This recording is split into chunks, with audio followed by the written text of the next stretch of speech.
18 август асосгузори сулҳу ваҳдати миллӣ, пешвои миллат, президенти ҷумҳурии Тоҷикистон муҳтарам Эмомалӣ Раҳмон дар коғи Борбад бо кормандони соҳаи тандурустии мамлакат мулоқот карданд.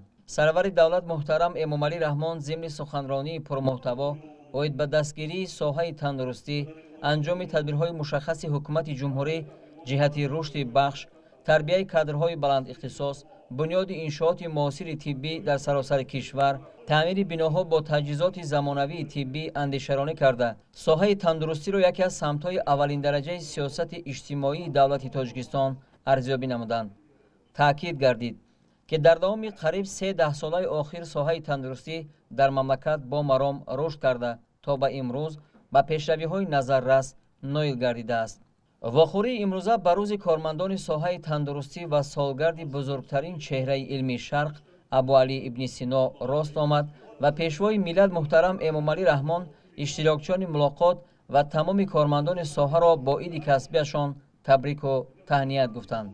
зимни суханронӣ президенти мамлакат муҳтарам Эмомалӣ Раҳмон оид ба паҳншавӣ ва паёмадҳои бемории сироятии нави коронавирус COVID-19 андешаронӣ карда, хизматҳои арзанда, шуҷоати табибон ва ҳамшираҳои шафқатро дар муассисаҳои тиббии кишварамон махсус зикр намуданд. Сарвари давлат иброз доштанд, табибоне ки дар он шабу рӯзҳо дар беморхонаҳои сироятӣ ва муассисаҳои махсус гардонидашуда заҳмат кашиданд, намунаи баланди ватандӯстиву инсондӯстӣ нишон доданд ва садоқати худро ба касби интихоб намудаашон исбот карданд. бинобар ин пешвои миллат муҳтарам Эмомалӣ Раҳмон ба ҳамаи кормандони соҳаи тандурустӣ ва махсусан ба табибону ҳамшираҳои шафқат, ки дар он рӯзҳои вазнин матонату ҷасорат нишон доданд, аз номи ҳукумати мамлакат самимона изҳори сипосу миннатдорӣ баён намуда, барояшон саломатӣ ва барори кор орзу карданд. қобили зикр аст, ки аксари табибон ва ҳамшираҳои шафқат дар муассисаҳои тиббии кишварамон аз паҳншавӣ бо суръати пандемия наҳаросида онро мисли дигар бемориҳои сироятӣ қабул карданд ва аз рӯзҳои аввал бо ҷасорат муборизаро оғоз карданд. ба ин кори хайр ҳатто собиқадарону нафақахӯрони соҳа бо амри виҷдон ҳамроҳ шуданд. баъзеи онҳо шабонарӯзӣ дар ҷойи кори худ истода тамоми қувват, дониш ва таҷрибаашонро сафарбар сохтанд ва ҷони ҳазорон нафар шахсони беморро аз чанголи марг раҳо бахшиданд, яъне табибон. махсусан табибоне ки дар он шабу рӯзҳо дар беморхонаҳои сироятӣ ва муассисаҳои махсус гардонидашуда заҳмат кашиданд, намунаи баланди ватандӯстиву инсондӯстӣ нишон доданд ва садоқати худро ба касби интихоб намудаашон исбот карданд. баъзе табибон ва ҳамшираҳои шафқат ҳатто 3-4 моҳ аз ҷойи кори худ берун нарафтанд, худашон бемор шуданд, табобат гирифтанд ва боз корашонро идома доданд ва имрӯз ҳам фаъолияти худро шодиқона идома дода истодаанд.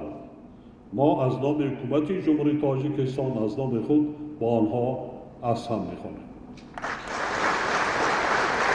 таъкид гардид, ки бо мақсади дастгирии табибон ва ҳамшираҳои шафқат бо амри президенти мамлакат аз 1 майи соли 2020 иловапулӣ ба музди меҳнати кормандони соҳаи тиб дар ҳаҷми 12.4 миллион сомонӣ ба имзо расид. ҳамзамон бо ин барои бо маводи ғизоӣ таъмин намудани беморхонаҳо зиёда аз 11 миллион сомонӣ ҷудо карда сари вақт ба муассисаҳои тиббӣ расонда шуд. инчунин бо мақсади мубориза ба муқобили коронавирус суратҳисоби махсуси вазорати тандурустӣ ва ҳифзи иҷтимоии аҳолӣ таъсис дода шуда, то ба имрӯз аз ин суратҳисоб беш аз 4 миллион сомонӣ барои харидории дороворӣ ва таҷҳизот сарф гардидааст. илова бар ин аз ҳисоби буҷети вазорати тандурустӣ ва ҳифзи иҷтимоии аҳолӣ ба маблағи 13.4 миллион сомонӣ дороворӣ ва дигар таҷҳизоти зарурии тиббӣ харидорӣ шудааст. сарвари давлат муҳтарам Эмомалӣ Раҳмон саҳми соҳибкорони бонангу номуси ватанӣ ва ширкатҳои хусусиро, ки аз ҳисоби корхонаҳои худ барои беморхонаҳо маводи ғизоӣ, либоси махсус, ниқоб, дороворӣ ва таҷҳизоти тиббӣ харидорӣ карданд, назаррас арзёбӣ намуданд. пешвои миллат ба ҳамаи соҳибкорону тоҷирон ва шахсони ҳимматбаланде ки дар рӯзҳои сангини бемории сироятӣ соҳаи тандурустиро дастгирӣ карданд, ба табибону ҳамшираҳои шафқат кӯмак намуданд, ба суратҳисоби махсус маблағ гузаронидан ва дар паст кардани шиддати ин беморӣ ёрмандӣ расонидан изҳори сипос карданд. Президенти мамлакат муҳтарам Эмомалӣ Раҳмон доир ба вазъи соҳаи тандурустӣ ва ҳифзи иҷтимоии аҳолӣ, дастовардҳо, норасоиҳо ва вазифаҳо барои дар оянда боз ҳам беҳтар намудани солимии мардуми кишварамон, ки сарвату боигарии бебаҳои давлат аст, суханронӣ карда, барои ислоҳи камбудиҳои дар соҳа ҷой дошта, беҳбудии сифати хизматрасониҳои тиббӣ, омода кардани кадрҳои баландихтисос, татбиқи амалии консепсияи ислоҳоти таҳсилоти тиббӣ ва фарматсевтӣ дар Ҷумҳурии Тоҷикистон, барномаи тайёр кардани кадрҳои тиббӣ барои солҳои 2010-2020 дар Ҷумҳурии Тоҷикистон ва дигар мушкилоти соҳа ба роҳбарони Вазорати тандурустӣ ва ҳифзи иҷтимоии аҳолӣ, муассисаҳои таҳсилоти олӣ ва миёнаи тиббӣ дастуру супоришҳои қатъӣ доданд. ҳифзи иҷтимоии аҳолӣ яке аз самтҳои муҳимтарини сиёсати иҷтимоии давлати Тоҷикистон ба ҳисоб меравад. дар замони соҳибистиқлолӣ дар кишвар низоми ҳифзи иҷтимоии комилан нав ташаккул ёфта, ҳоло дар марҳалаи рушд қарор дорад. имрӯз дар мамлакат зиёда аз 711 000 нафар нафақахӯрон аз ҷумла 150 000 маъюбон, ки беш аз 27 000 онҳоро кӯдакони маъюб ташкил медиҳанд, ба қайд гирифта шуда, қариб 15% хонаводаҳо ҳамчун оилаҳои камбизоати кишвар аз кӯмакпулиҳои иҷтимоии унвонӣ бархурдор мебошанд. баъди суханронии пешвои миллат муҳтарам Эмомалӣ Раҳмон, кормандони соҳаи тандурустӣ Гавҳар Саидмуродова, Муҳаммад Ҳусейнов, Манучеҳр Давронзода, донишҷӯён Рудоба Мамнурова, Роёи Талбакзода ва Маҳбуба Раҳмонова баромад карда, барои дастгириҳои рӯзафзун нисбат ба кормандони соҳаи тандурустӣ ва таъмини шароити созгори донишомӯзӣ ба президенти мамлакат изҳори сипос намуданд. дар рӯзи иди касбии кормандони соҳаи тандурустӣ барои хизматҳои шоиста ба нафъи давлату миллат, сарвари давлат муҳтарам Эмомалӣ Раҳмон нафаронеро, ки дар рӯзҳои душвори паҳншавии пандемияи коронавирус ба касби худ садоқат нишон доданд, бо мукофотҳои давлатӣ сарфароз гардониданд. ҳамин тавр бо фармони президенти ҷумҳурии Тоҷикистон дар бораи сарфарозгардонидани кормандони соҳаи тандурустӣ барои комёбиҳои меҳнатӣ, фаъолияти фидокорона, эҳсону шафқат, муваффақият дар ҳифзи саломатии аҳолӣ ва расонидани ёрии тиббӣ ба 53 нафар кормандони соҳа аз шаҳру ноҳияҳои мамлакат мукофотҳои давлатӣ, унвони фахрии корманди шоистаи Тоҷикистон, ордени шараф дараҷаи 1, 3 ордени шараф дараҷаи 2, 27 медали хизмати шоиста, 17 медали шафқат ва ифтихорномаи Ҷумҳурии Тоҷикистон дар вазъияти тантанавӣ супорида шуд. президенти мамлакат муҳтарам Эмомалӣ Раҳмон масъулияти баланди ҳамшираҳои шафқат ва табибон, хизматҳои шоёни онҳоро ёдовар шуда, аз номи роҳбарияти давлату ҳукумат ба кормандони соҳаи тандурустӣ изҳори сипосу қадрдонӣ намуданд. сарвари давлат муҳтарам Эмомалӣ Раҳмон мукофотҳоро ба кормандон тақдим карда, ба онҳо саломатию сарбаландӣ ва дар оянда низ адои хизмати софдилона ба халқу ватанро орзу намуданд. дар охири чорабинии президенти мамлакат муҳтарам Эмомалӣ Раҳмон бо боварӣ изҳор доштанд, ки тамоми кормандони соҳаи тандурустӣ минбаъд низ бо дасту дилу нияти пок ба халқ хизмат мекунанд ва вазифаи худро бо масъулияти баланд иҷро намуда, шарафи касби пурифтихори хешро ҳимоя менамоянд.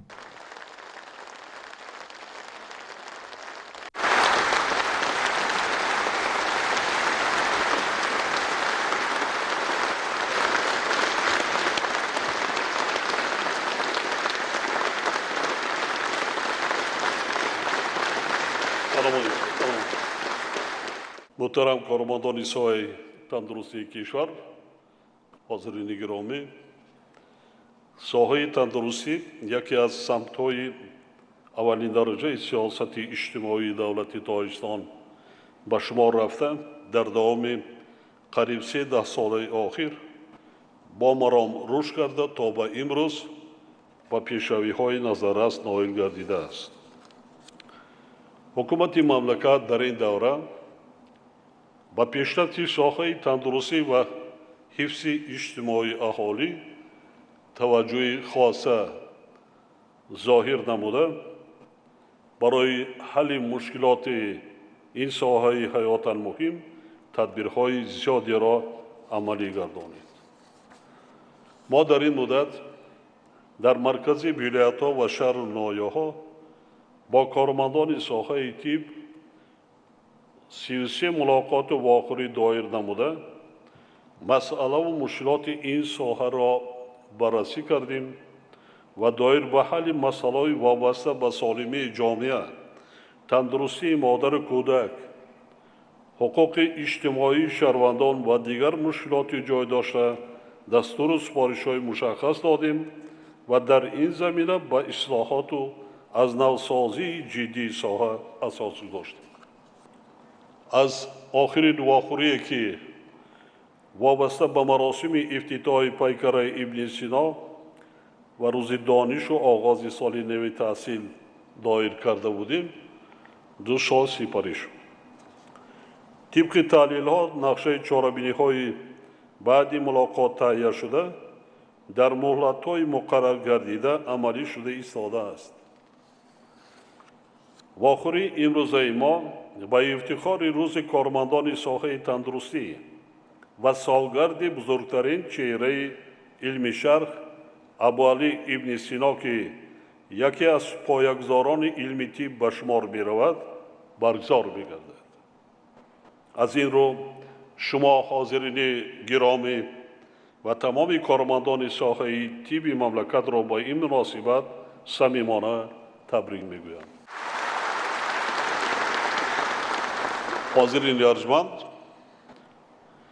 соли равон барои тамоми кормандони соҳаи тиб аз ҷумла табибон ва ҳамшираҳои шафқат соли санҷиши донишу маҳорати касбӣ, давраи вазнини мубориза бар зидди зукоми хавфнок, бемории сироятии коронавирус, ҷасорату матонат ва ҳатто ҷонисорӣ барои наҷоти беморон, яъне ҳамватанон, ва давраи баландбардоштани мақому мавқеи табибон дар ҷомеа ба шумор меравад. ин бемории хатарнок, ки дар як муддати кӯтоҳ бошида дар олам паҳн шуда 213 давлати дунёро таҳти таъсир қарор дод, дар кишвари мо низ пайдо гардид. мо ҳанӯз аз рӯзҳои аввали пайдоиши ин беморӣ вазъи дар ҷаҳон ба амал омадаро таҳлил намуда, барои пешбинӣ кардани паҳншавии он ҳамаи тадбирҳои фавриро андешидем ва корҳои фаҳмондадиҳиро доир ба риояи қоидаҳои беҳдошти шахсиву ҷамъиятӣ дар тамоми қаламрави мамлакат баромадем. то 17 августи соли ҷорӣ дар ҷаҳон зиёда аз 21 миллион нафар одамон ба ин беморӣ мубтало шуда, 756 000 нафар ҷони худро аз даст доданд. қобили зикр аст, ки аксари табибон ва ҳамшираҳои шафқат дар муассисаҳои тиббии кишварамон аз паҳншавӣ бо суръати пандемия наҳаросида, онро мисли дигар бемориҳои сироятӣ қабул карданд ва аз рӯзҳои аввал бо ҷасорат муборизаро оғоз карданд. ба ин кори хайр ҳатто собиқадарону нафақахӯрони соҳа бо амри виҷдон ҳамроҳ шуданд. баъзеи онҳо шабонарӯзӣ дар ҷойи кори худ истода тамоми қувва, дониш ва таҷрибаашонро сафарбар сохтанд ва ҷони ҳазорон нафар шахсони беморро аз чанголи марг раҳо бахшиданд, яъне табибон. махсусан табибоне, ки дар он шабу рӯзҳо дар беморхонаҳои сироятӣ ва муассисаҳои махсус гардонидашуда заҳмат кашиданд, намунаи баланди ватандӯстиву инсондӯстӣ нишон доданд ва садоқати худро ба касби интихоб намудаашон исбот карданд. баъзе табибон ва ҳамшираҳои шафқат ҳатто 3-4 моҳ аз ҷойи кори худ берун нарафтанд, худашон бемор шуданд, табобат гирифтанд و باز کارشان را ادامه دادند و امروز هم فعالیت خود را صادقانه ادامه داده ایستادند. ما از نام حکومت جمهوری تاجیکستان از نام خود با آنها احسان می‌خوانیم.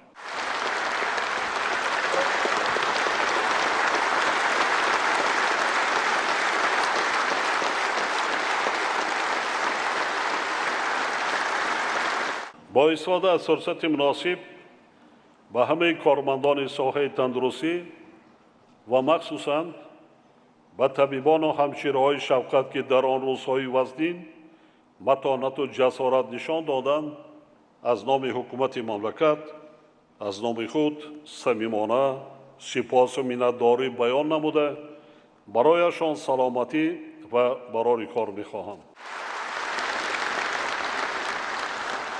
در نتیجه برآمدن چاره‌های فوری، تبلیغات و فهماندهی، بی‌ضررگردانی محل‌های زیست، خانه‌های استقامتی و مؤسسه‌های اجتماعی، تشکیلات و کارخانه‌های دولتی، اینچنین پیشبرد آمار شخصان بیمار در تمام قلمرو مملکت پیش راه پنجشوی بیماری تا اندازه گرفته شد.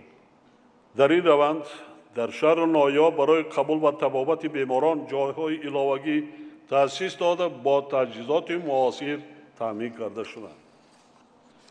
تنها در شهر دوشنبه در یک مدت کوتاه 5000 جای علاوگی آماده کرده شد. در مرکز ولایت‌ها و شهرهای کلان نیز چنین جایهای علاوگی آماده گردیدند. با مقصد دستگیری طبیبان و همشیره‌های شفقت با امر پرزیدنت مملکت از 1 می سال 2020 علاوه پولی به مزد مهنت کارمندان ساحه طب در حجم 12.4 میلیون سامانی به امضا رسید. همزمان با این برای با مواد غذایی تامین نمودن بیمارخانه‌ها علاوه‌اً زیاده از 11 میلیون سامانی جدا کرده سری وقت به مؤسسه‌های طبی رسانیده شد. در برابر این با مقصد مبارزه با مقابل کرونا ویروس صورت حساب مخصوص وزارت تندرستی و حفظ اجتماعی اهالی تأسیس داده شد. تا به امروز از این صورت حساب بیش از 4 میلیون سامانی برای خریداری دارواری و تجهیزات صرف گردیده است. بر ضمن از حساب بودجه وزارت تندرستی و حفظ اجتماعی اهالی به مبلغ 13.4 میلیون سامانی دارواری و دیگر تجهیزات ضروری طبی خریداری گردیده است. همچنین صاحبکاران بانک ناموس وطنی و شرکت‌های خصوصی نیز از حساب کارخانه‌های خود برای بیمارخانه‌ها مواد غذایی، لباس مخصوص، نقاب، دارواری و تجهیزات طبی خریداری کردند. در این دوره 60 کارخانه با استحصال نقاب‌های طبی و 20 کارخانه به استحصال لباس مخصوصی معاوضتی مشروع شده. تا 15 اوگوست سال 2020 زیاده از 10 میلیون دانه نقاب طبی و 56,000 لباس مخصوص طبی استحصال نمودند. من برآمده در کارخانه‌های صنعتی خیلی کار بزرگی شده است. اینچنین حالا در کشور 15 کارخانه به استحصال مواد بی‌ضررگردانی و بهداشتی مشغول میباشد. بنابراین با همه صاحبکاران و تاجران و شخصان همت بلندی که در روزهای سنگین بیماری سیرتی ساحه تندرستی را دستگیری کردند، با طبیبان و همشیره‌های شفقت کمک نمودند، به صورت حساب مخصوص مبلغ گذارانیدند و در پس کردن شدت این بیماری یارمندی رسانیدند. اظهار سپاس کرده به هر کدام آنها سلامتی و کامیابی آرزو می‌نمایم.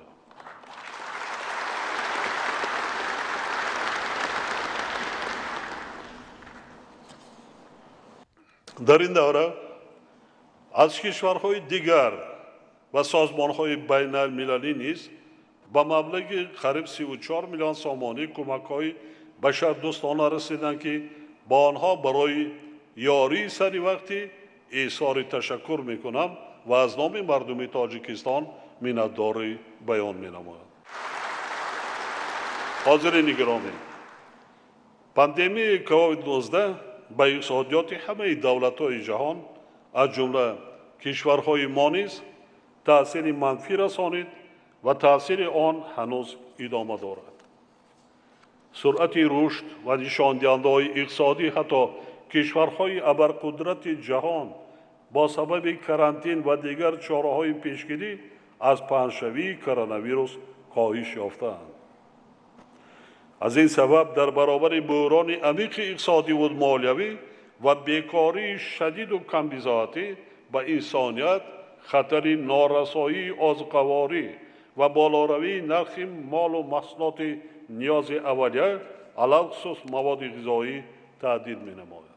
барои чӣ? барое ки бисёри мардум дар карантин буданд, дар изолятсия буданд ва истеҳсолот машғул нашуданд. ҳоле дар бисёр давлатҳои дунё ҳатто ҳосили парвариш кардаро касе нест ки ҷамъоварӣ кунад. дар чунин шароит ҳукумати тоҷикистон барои паст намудани таъсири омилҳои буҳронӣ ба иқтисодиёти кишвар як силсила тадбирҳои таъхирнопазир андешт. натиҷаҳои онҳоро имрӯз дар фаровонии маҳсулот дар бозорҳои кишвар ва устувориву дастрасии нархҳо дидан мумкин аст. дар баробари ин як масъалаи муҳимро таъкид кардан мехоҳам. таҷриба нишон дод, ки дар соҳаи тандурустӣ баъзе бахшҳо осебпазир буда барои пешрафти онҳо бояд корҳои бештар анҷом дода шавад. худи ҳамин вирус беморӣ камбудиҳои моро ошкор кард, рӯи об баровард, ки дар кадом самтҳо мо камбудиҳо дорем. ҳатто дар баъзан шаҳру ноҳиёмон ҷои алоҳидаи катҳои ки касалхонаҳо барои бемориҳои сироятӣ надошт муайян гардид.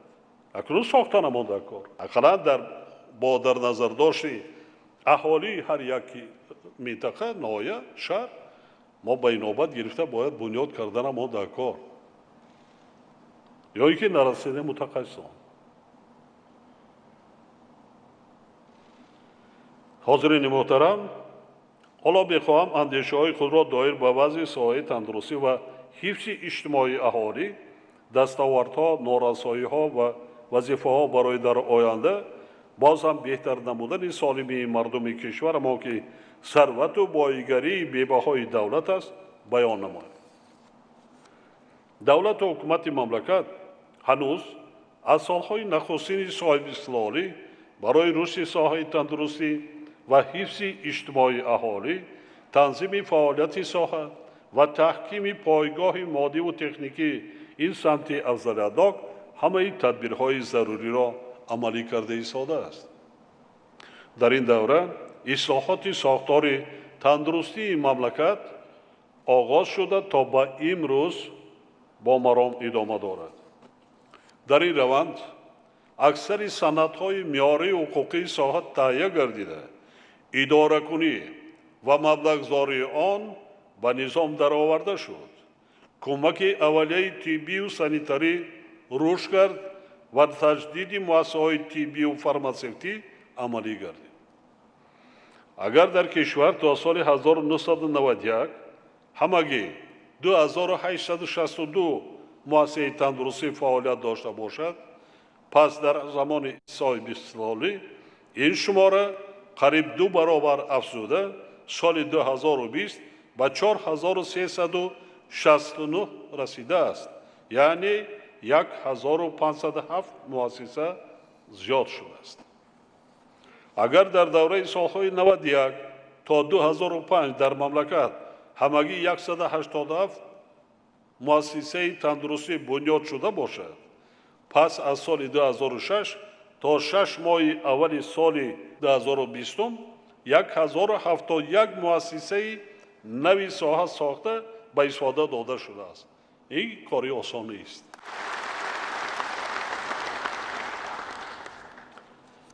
танҳо соли 2019 дар мамлакат 154 муассисаи тандурустӣ ва ҳифзи иҷтимоии аҳолӣ ба истифода дода шуда, дар 2 соли охир 320 номгӯи таҷҳизоти тиббӣ, фарматсевтӣ ва технологияҳои навтарин барои истеҳсоли доруворӣ ба маблағи қариб 1 миллиард сомонӣ ва барои муассисаҳои тандурустии шаҳру ноҳиё 150 واسطه نقلیات سانیتاری و مخصوص گردانیده شده خریداری کرده شده است. فقط واردات تکنولوژی حاضر زمان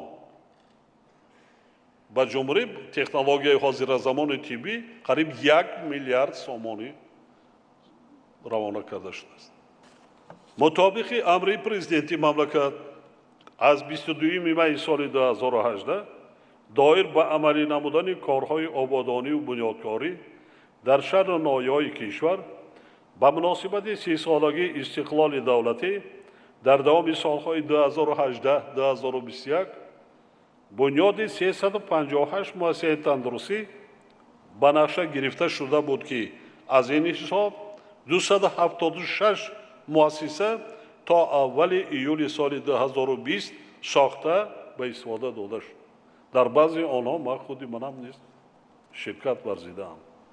بسیار خوب، بسیار مخصوصا از جانب صاحبکاران فرزندان بنگ و ناموسی ملت تاجیک بسیار دستی بلند. آنچه که سپارش داده بودیم در بعض دیوهای دوردست از مرکزهای شهر نایا که اهالیشان زیادتر هستند از 1000 عائله زیادتر، مرکزهای سلامتی و تولدخانه ها برای 10-15 کرد بسیار در شرایط درجه بلند. صفت خدمت رسانی هم خوبتر و بهتر شده ایستاده است. مردم اذیت نمیکشند، مادر تاجیک اذیت نمیکشد، صدها کیلومتر راه را طی نمیکند. ساختمان 132 انشاءات دیگر تا آخر سال 2021 به نقشه گرفته شده است. از شماره عمومی ساختمان ها 200 انشاءات از حساب صاحبکاران و 63 انشاءات دیگر از حساب مبلغ‌های بودجه جمهوری و محلی ساخته میشد. سال 2016 در پایتخت کشور شهر دوشنبه بزرگترین انشاءات ساحه مجموعه تندرستی استقلال با 38 بنا و 61 شعبه همچون مرکز طبی بسیار ساحه‌ای دارای 650 کت و درمانگاه برای قبول 800 نفر در یک بست بنیاد و به استفاده سپاریده شد که در این مؤسسه حالا قریب 2400 نفر کارمندان از جمله 500 نفر طبیبان و بیش از 800 نفر کارمندان میانه طب به مردم تاجیکستان خدمت کرده ایستادند.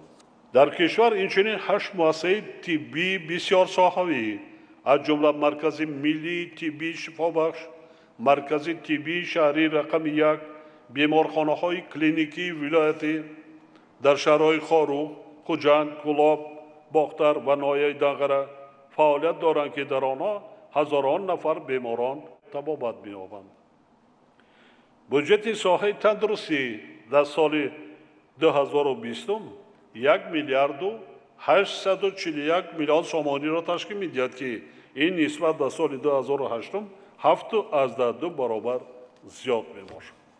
در 29 سال استقلال مزد مهنت کارمندان ساحه تندرستی از 3 سومانی به 1253 سومانی رسانیده شده. این نشان دهنده حتی نسبت به سال 2007 قریب 20 برابر زیاد شده است. لیکن این حال هم کم است. با فرمان پرزیدنت مملکت که چند روز پیشتر به تصویب رسید، از 1 سپتامبر سال جاری مزد مهنت کارمندان تمام تشکیلات و مؤسسه‌های بودجه‌ای از جمله کارمندان ساحه تندرستی 15% زیاد کرده میشد.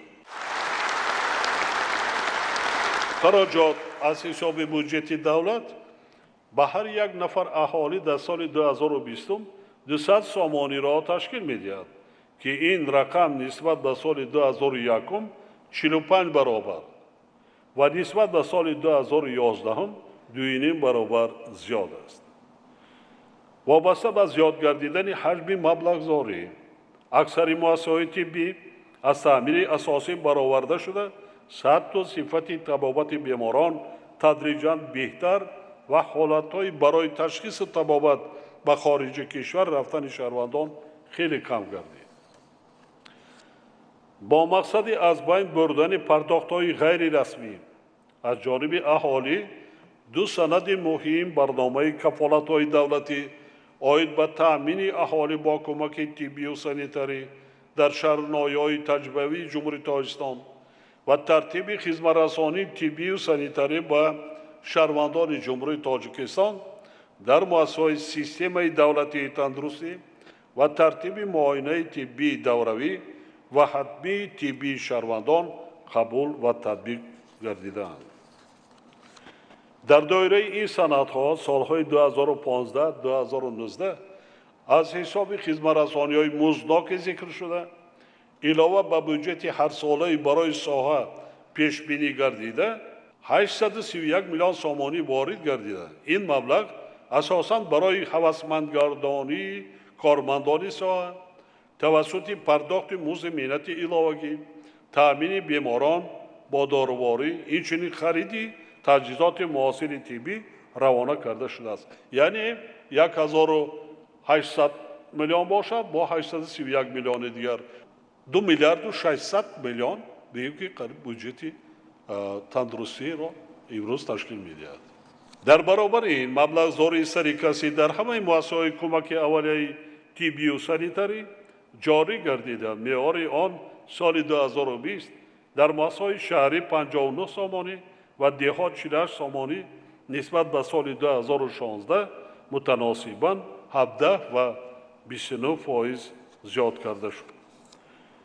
در 29 سال آخر در روند تطبیق و رشد ساحه تندرستی 45 لایحه از جمله 12 لایحه دولتی سرمایه‌گذاری عملی گردید و تطبیق قسمی از آنها ادامه دارد که مبلغ عمومی آنها زیاده از 2 میلیارد سامانی را تشکیل می‌دهد.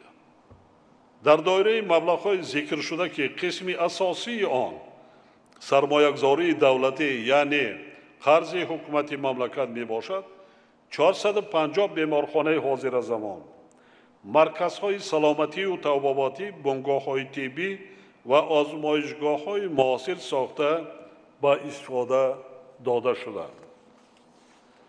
همزمان با این صدها نفر طبیبان و همشیرهای شفقت از کورس‌های بازآموزی گذشته مهارت و ملکه کسبیشان را بلند برداشت. دوستان عزیز، بهبودی صفت خدمت‌رسانی‌های طبی از بسیار جهت به ثبت و صفت آماده کردن کادرها وابسته میباشد.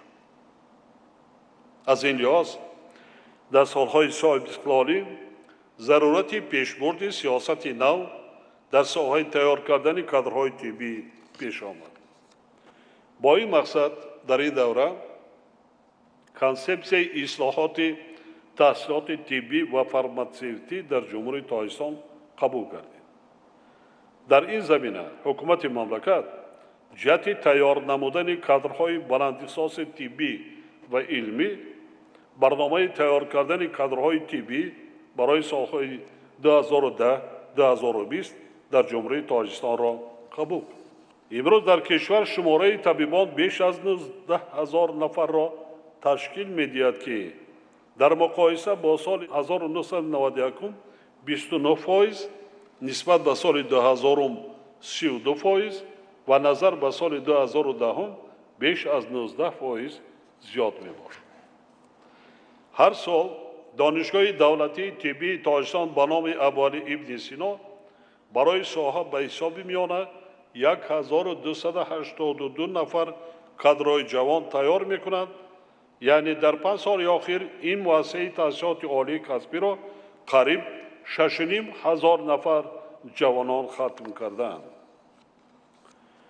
نشان دهنده تامینات با کادرها در میقات مملکت به 10,000 اهالی از سال 1991 تا سال 2007 تمایلی پسروی داشت و در نتیجه تدبیرهای عملی گردیده از سال 2007 رو به افزایش آمد. حالا تأمینات با کادرها نسبت به 10,000 اهالی با طبیبان 21 و کارمندان میانه طبی 59 نفر را تشکیل می‌دهد. ولی نارسایی کادرها هنوز هم مشاهده می شود که این مشکلات در ولایت ختلان نسبت به دیگر منطقه‌های کشور بیشتر می باشد. سبب تأسیس دادن دانشگاه دولتی طبی ختلان هم از همین عبارت است. اهالی بنیاد افزایشش زیاد قریب 4 میلیون شد در ولایت ختلان که متخصصان نمیرسه. عموما در مملکت امروز 4264 نفر طبیب و 2358 کارمند میانه طب نمیرسند.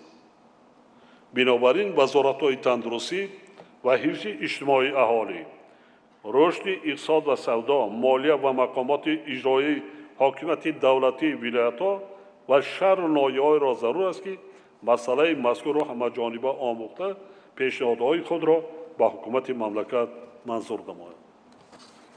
همچنین تحلیل‌ها ثابت می‌سازند که با کادرهای بلند اختصاص تامین نمودن مؤسسه‌های تندرستی یکی از مشکلات اساسی ساحه میباشد و از این لحاظ این مسئله باید سمت مهم سیاست و امنیت اجتماعی کشور دانسته شد.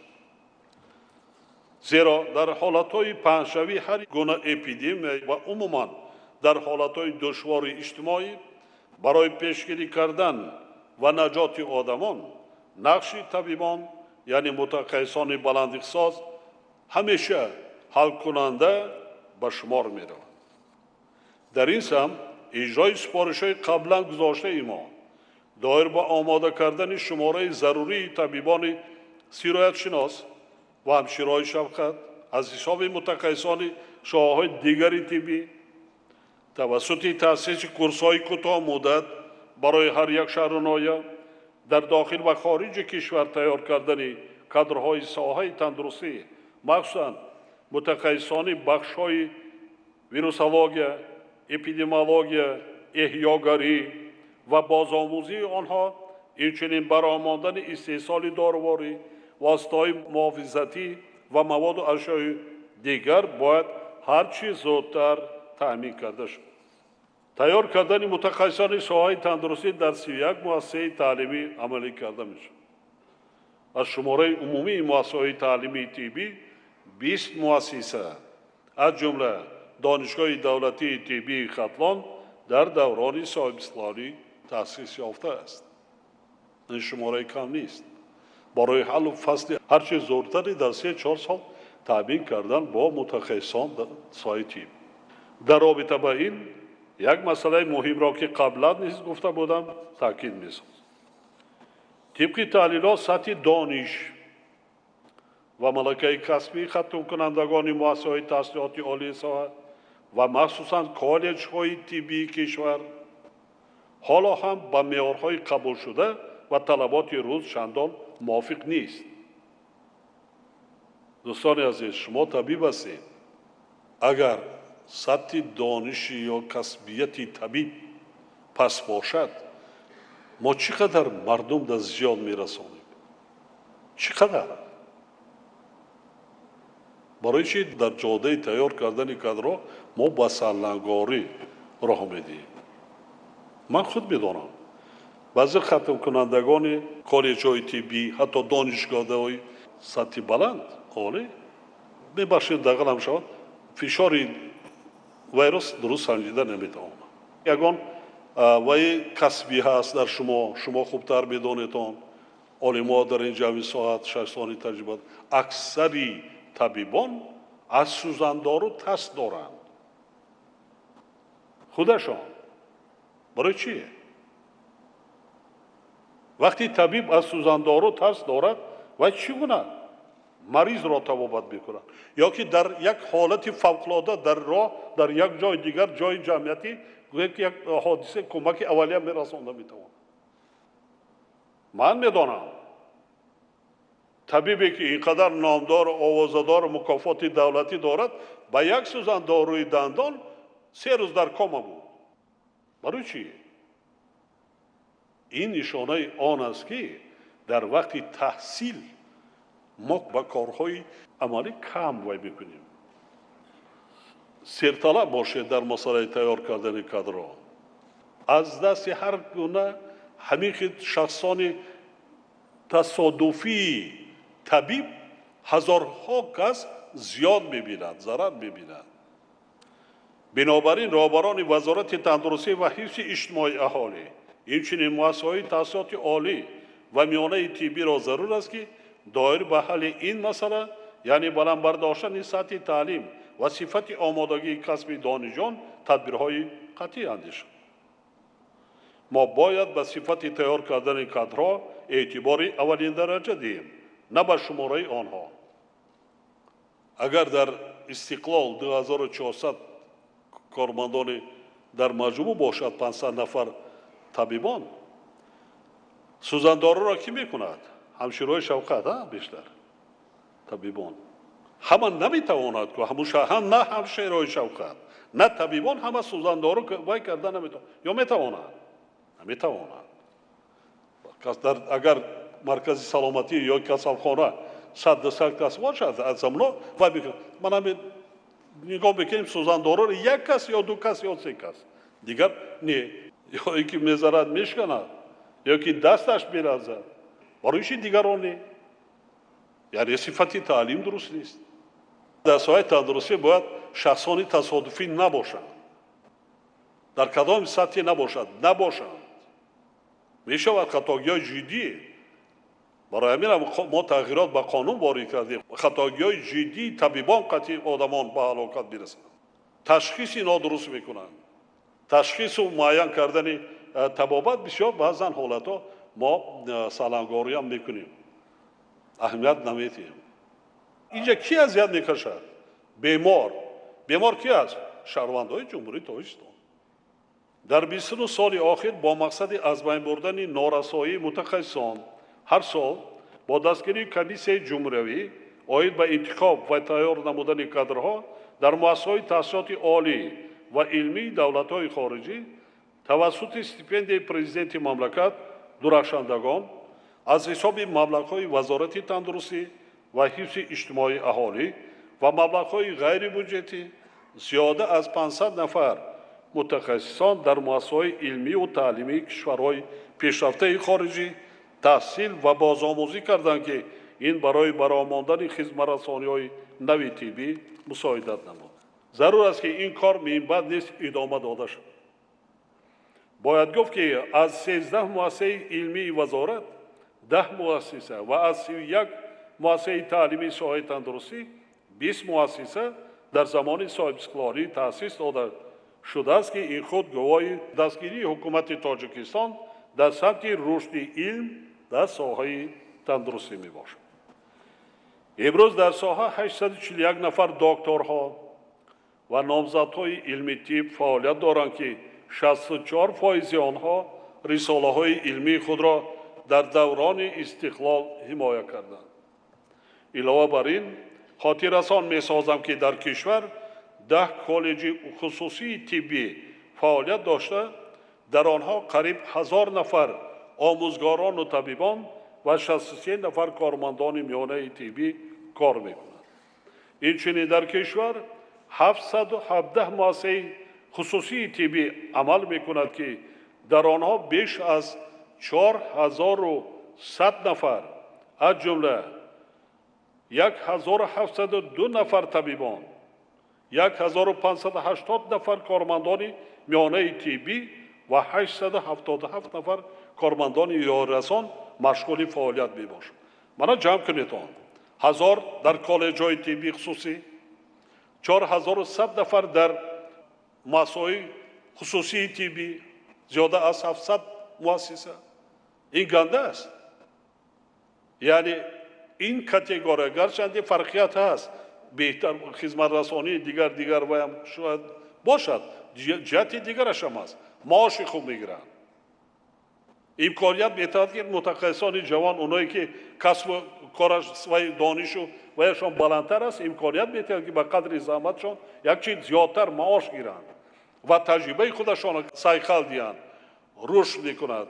инам барои пешравии соҳаи тибби мамлакат хеле муҳим аст. ина инкишоф дода мондакор, тарсида мондакор нест. ман доимо муқоиса мекунам сатҳу сифати хизматрасонии табибон мо беҳтар аст. мо намегӯем ки вай ҳаст, баъзан вай не ки беҳтар аст. фақат ки таҷҳизоти ҳозиразамон таъмин карда намондакор шароити дараҷаи хуби корӣ ва мутахассисоне ки ҳамин таҷҳизотро кор фармуда тавонанд ба қадри мутахассисони худи расӣ намондакор мешавад. фақат ҳамин ки бо мегӯям мо мутахассисонро ба ҳамин чиз сатҳи касбиятшон истифодабарии технологияи ҳозиразамон мо омода карда намондакор аст. хуб аст. ҳатто баъзан ҷароиҳое ки имрӯз мутахассисон мекунанд баъзан кишварҳои дигар намекунанд. дар баробари пешравиҳои муайян дар самти пешбурди корҳои илмии соҳа камбудиҳо низ ба назарам мерасанд. масалан дастгоҳҳо таҷҳизоте ки дар муассисаҳои илмӣ истифода мешаванд ба талаботи имрӯза ҷавобгӯ набуда хеле фарсуда гардидааст. зарур аст ки ин камбудиҳо ҳарчи зудтар бартараф ва дар навбати аввал масъалаи таъминоти озмоишгоҳҳо бознигарӣ карда шаванд.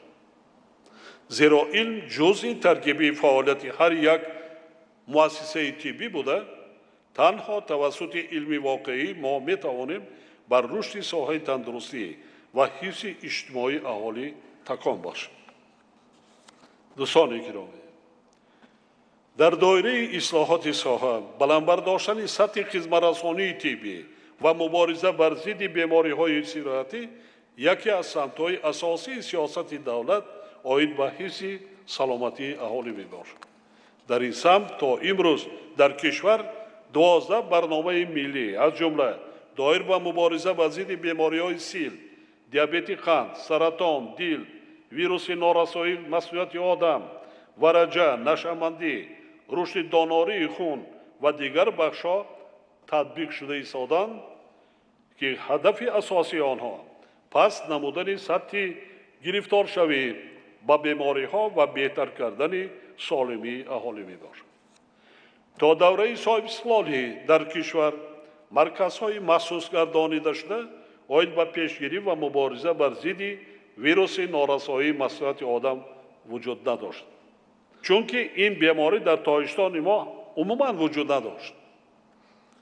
аввалин ҳолати сироятёбӣ ба ин вирус дар кишвари мо соли 1991 ба қайд гирифта шудааст. дар 29 соли истиқлол 5 барномаи миллӣ оид ба мубориза бар зидди ин беморӣ таҳия ва қабул гардида ҳоло лоиҳаи нави барномаи миллӣ барои солҳои 2021-2025 дар баррасӣ қарор дорад.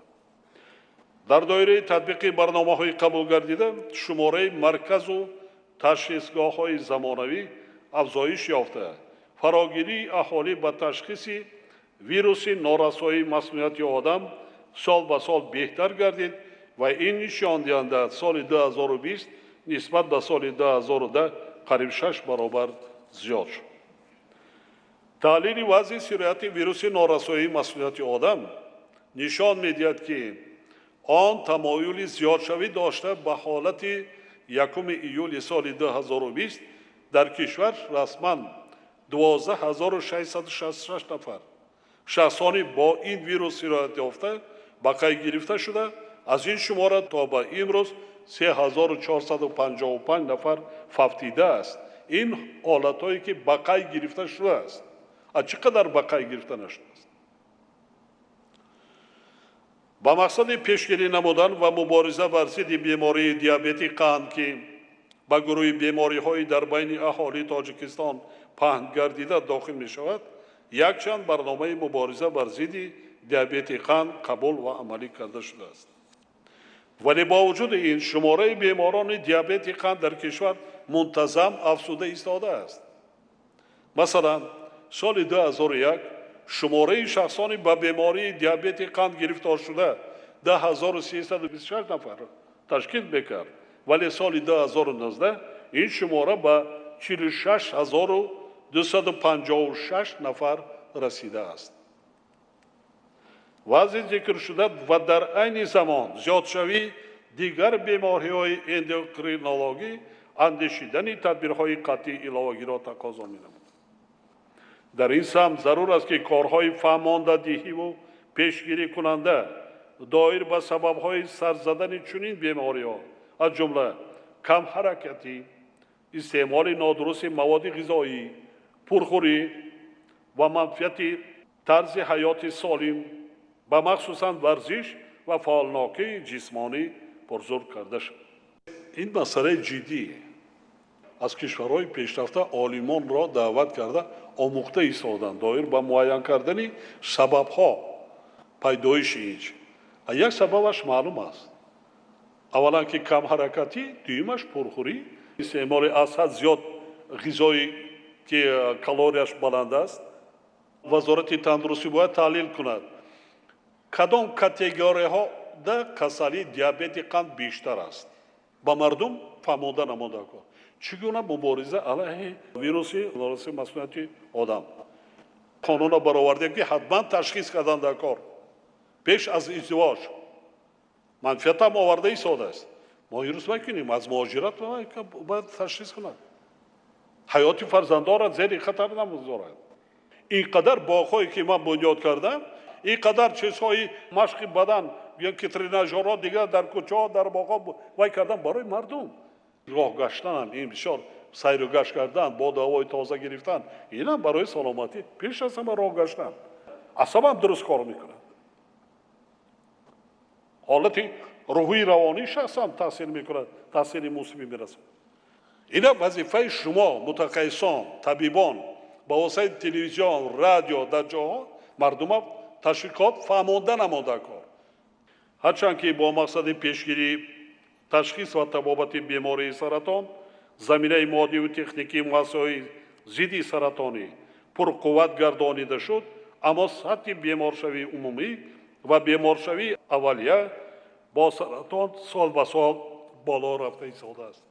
ин нишондиҳанда соли 2009 нисбат ба 100 000 аҳолӣ 133.5 нафарот ташкил мекард, вале соли 2019 ба 191.6 нафар расидааст.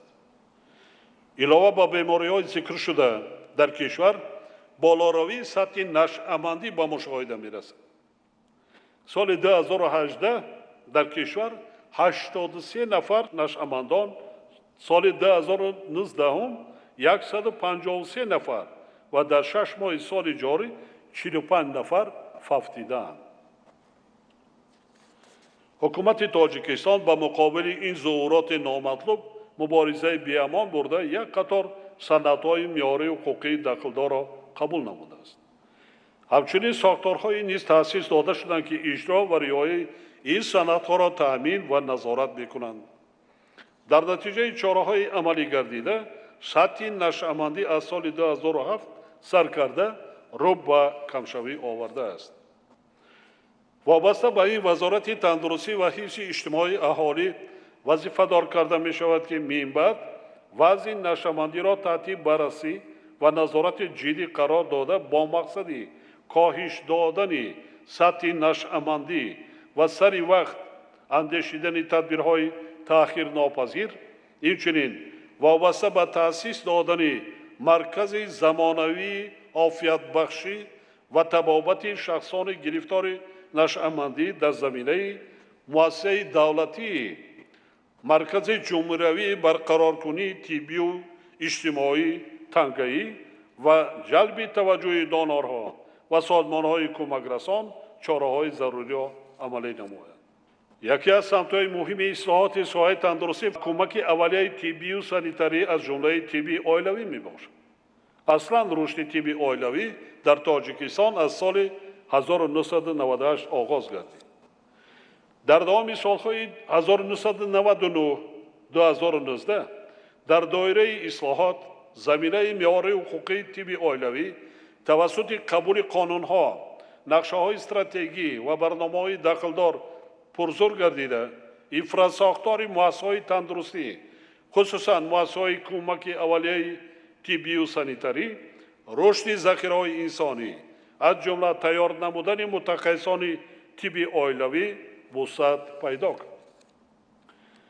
дар натиҷаи беҳтар гардидани ҳолати инфрасохтор ва заминаи моддиву техникии 43 фоизи муассисаҳои кӯмаки аввалияи дастрасӣ ва имкониятҳои ташхису табобат беҳтар гардида, ба мусбат гардидани нишондиҳандаҳои соҳаи тандурустӣ, аз ҷумла кам шудани бемориҳои сироятиву ғайрисироятӣ, و افزایش مراجعت شهروندان مساعدت نمود.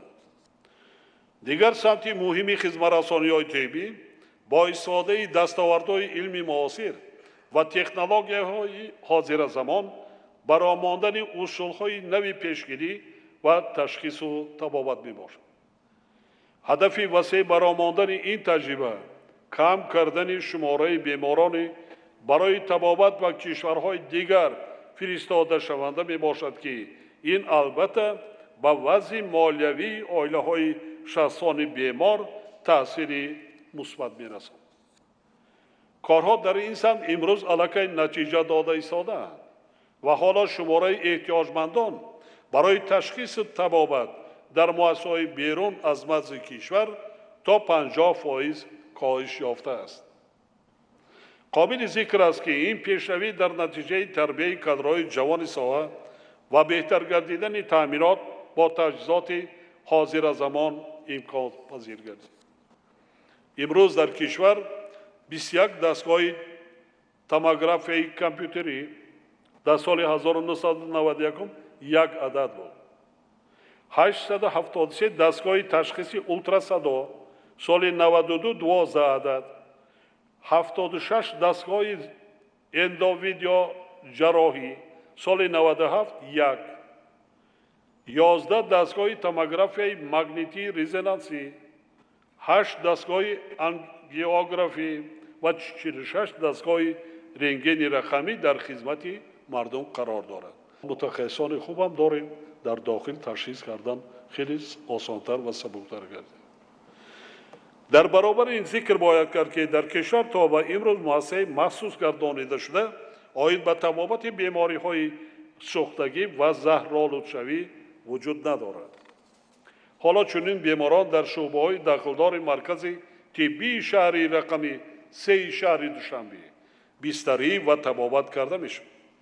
بنابراین وزارت تندرستی و حفظ اجتماعی اهالی وظیفه دار کرده می شود که مسئله تأسیس مرکز ملی مخصوص گردانیده شده آید به بیماری های سوختگی و زهرآلودشوی را آموخته به حکومت مملکت پیشنهاد منظور نماید.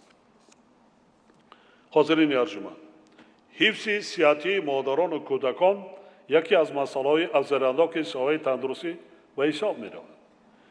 در نتیجه عملی شدن تدبیرهای اندیشیده حکومت مملکت طی سالهای استقلال دولتی نشاندهنده‌های فرد کودکان و مادران متناسباً 2.5 و 3.5 برابر پس گردیده است. طبق آمار رسمی اگر سال 1991 نشاندهنده فرد کودکان سن تا 1 ساله به 40.9 برابر شده باشد، این رقم سال 2019 به 14.9 نسبت به 1000 ضد تولد را تشکیل کرده است. با مقصد بهتر نمودن انفراستراکچور خدمات حفظ سلامتی مادر و کودک در سالهای صاحب استقلالی یک چند مؤسسه‌های نو ساخته به استفاده داده شدند. در ولایت قطلان تولدخانه‌های حاضر زمان در شهر نویای کلان بنیاد کرده شدند و بنیاد شده ایستاده‌اند. غمخواری در حق نورسان و جوانان و تحت نظارت قرار دادن وضع سلامتی آنها میتواند که تولد نسل سالم را در آینده تأمین نماید. در این جهت قرار حکومت تاجیکستان از 23 آگوست سال 2016 درباره قاعده‌های گذراندن معاینه طبی حتمی شخصان نکاح شونده و وارد نمودن علاوه به کادس عائله دایر به منع کردن نکاح خویش و تبار نزدیک نقش نظررس بازیده ایستاده است. نتیجه معاینه 126,000 نفر نکاح شوندگان تنها در سال 2019 امکان داد که بیش از عقد نکاح در 2051 نفر یک قطار بیماری ها معین گردیده آنها به تبابت و نظارت فرا گرفته شوند. امروز از 27,000 نفر کودکان معیوب که به قید گرفته شدند و با آنها از حساب بودجه دولت نفقه معیوبی پرداخته می شود، قسمی زیادشان نتیجه ازدواج خویش و تبار نزدیک می باشد. عائله هایی که در آنها طفل معیوب به دنیا می آید یک عمر بدبخت می شوند. چون این عائله ها طبیعی است که عائله های جوان می باشند و سوال به میاد می آید که برای بدبختی آنها کی جواب میگوید؟ کی؟ این وظیفه طبیبا که به مردم پدر و مادر به خود جوانان درست فهمانیم خیش تبار نزدیک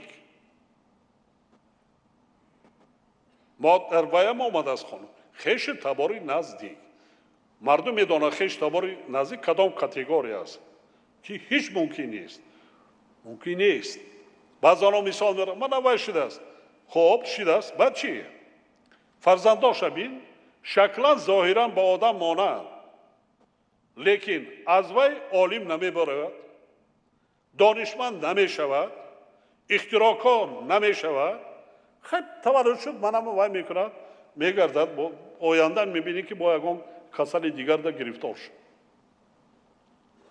یا ای که من وقتی که در شهر نایاب ملاقات میکنم همین وای شد در یکی از نایب فیض‌آباد بود بفکرم دو سه نفر از یک عائله هر یک باید یا بکنی پری برین زیبا لیکن میان کار نمیکند میخواند است در دوشنبه تحصیل کردم در سن 21 سالگی وای شده است چی سببش خیش دبار نزدیک پدر و مادر مجبور کردن عائله دار کردن گهواره بخش کردیم گفته اکا و خواهر اکا و دادر منم سیت معیوب شوهر پرتافته رفته است مادر رو با سیت معیوب جدا شدن نه خانه نه در نه زندگی یا که خودتان اندیشه کنید در هر اگر کدام عائله ای که یک کودک معیوب باشد در ما عائله خوشبختی است وای پدر و مادر عمری با برکت می‌بینند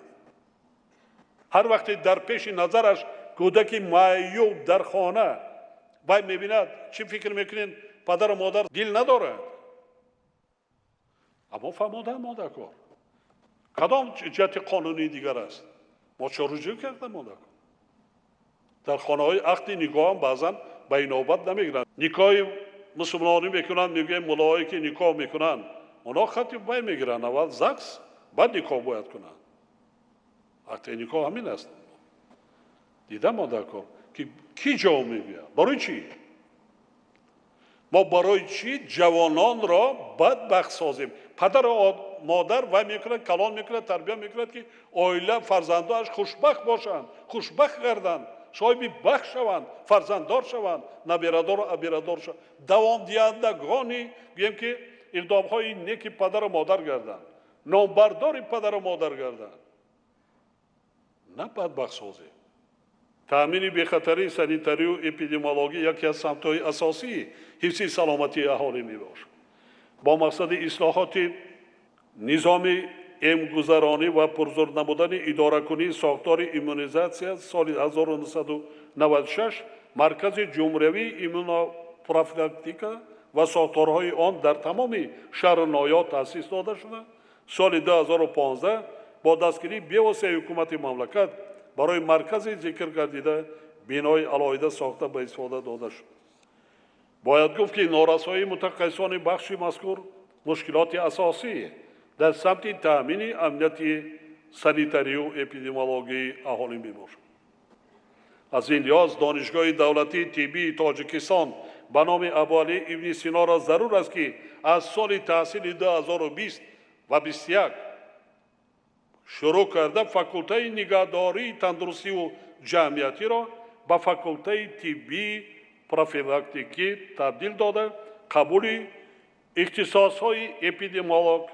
ایمونولوژ ویروسولوژ میکروبیولوژ بیماری‌های سیرتی و بهداشتی را برآورد از حالا همزمان با این دانشکده تحصیلات بعدی دیپلمی کارمندان ساحه تندرستی و دیگر مؤسسه‌های علمی و تعلیمی ساحه وظیفه‌دار کرده می‌شوند که برای بیشتر تربیت نمودن چنین کادرها چاره‌های ضروری اندیشند در رابطه با مسئله تأمین امنیت سانیتاری و اپیدمیولوژی می‌خواهم خاطر رسان نمایم که حکومت مملکت در دوران صاحب سپالی برای بهتر نمودن تأمینات اهالی و مؤسسه‌های طبی با آب نوشاکی با صفت تعمیر و تجدید شبکه‌های آب و کاریز شهر و ناحیه‌ها از پایتخت مملکت سر کرده، نظارت صفت مواد غذایی، مال‌های استفاده هر روزه و مسائل ساختمانی وارد شونده خیلی اقدامات نظررس را عملی کرده،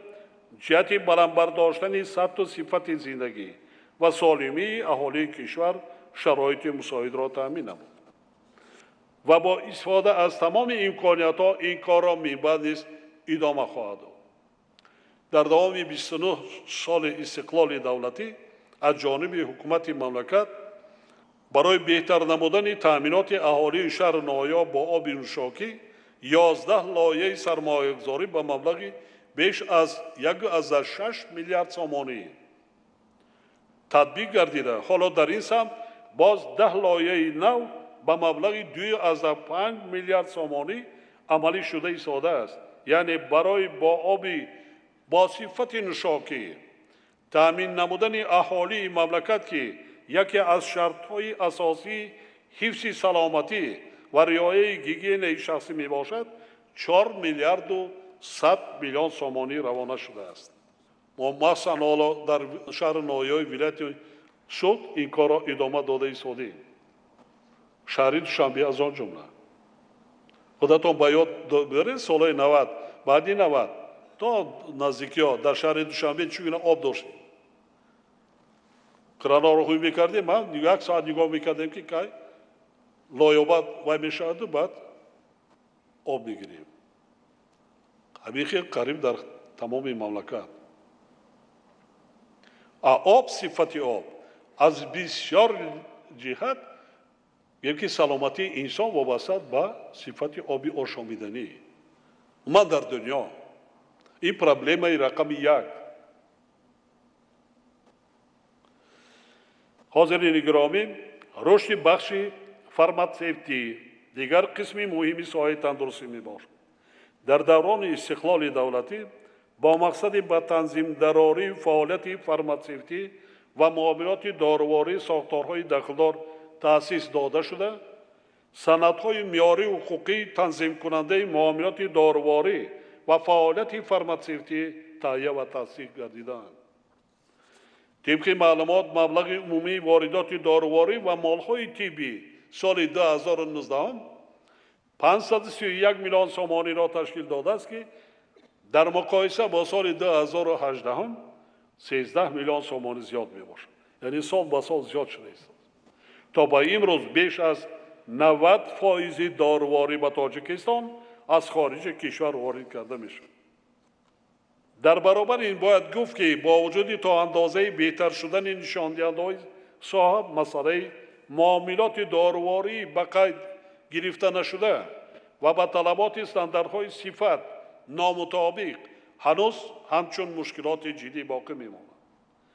سال 2019 176,000 کیلوگرم دارویی، مال‌های طبی، مواد آرایشی و گیگینی و غذای کودکانه با طلبات نامطابق با راه سوزانیدن نابود کرده شده است که 142,000 کیلوگرم آن دارویی و مال‌های طبی میباشد.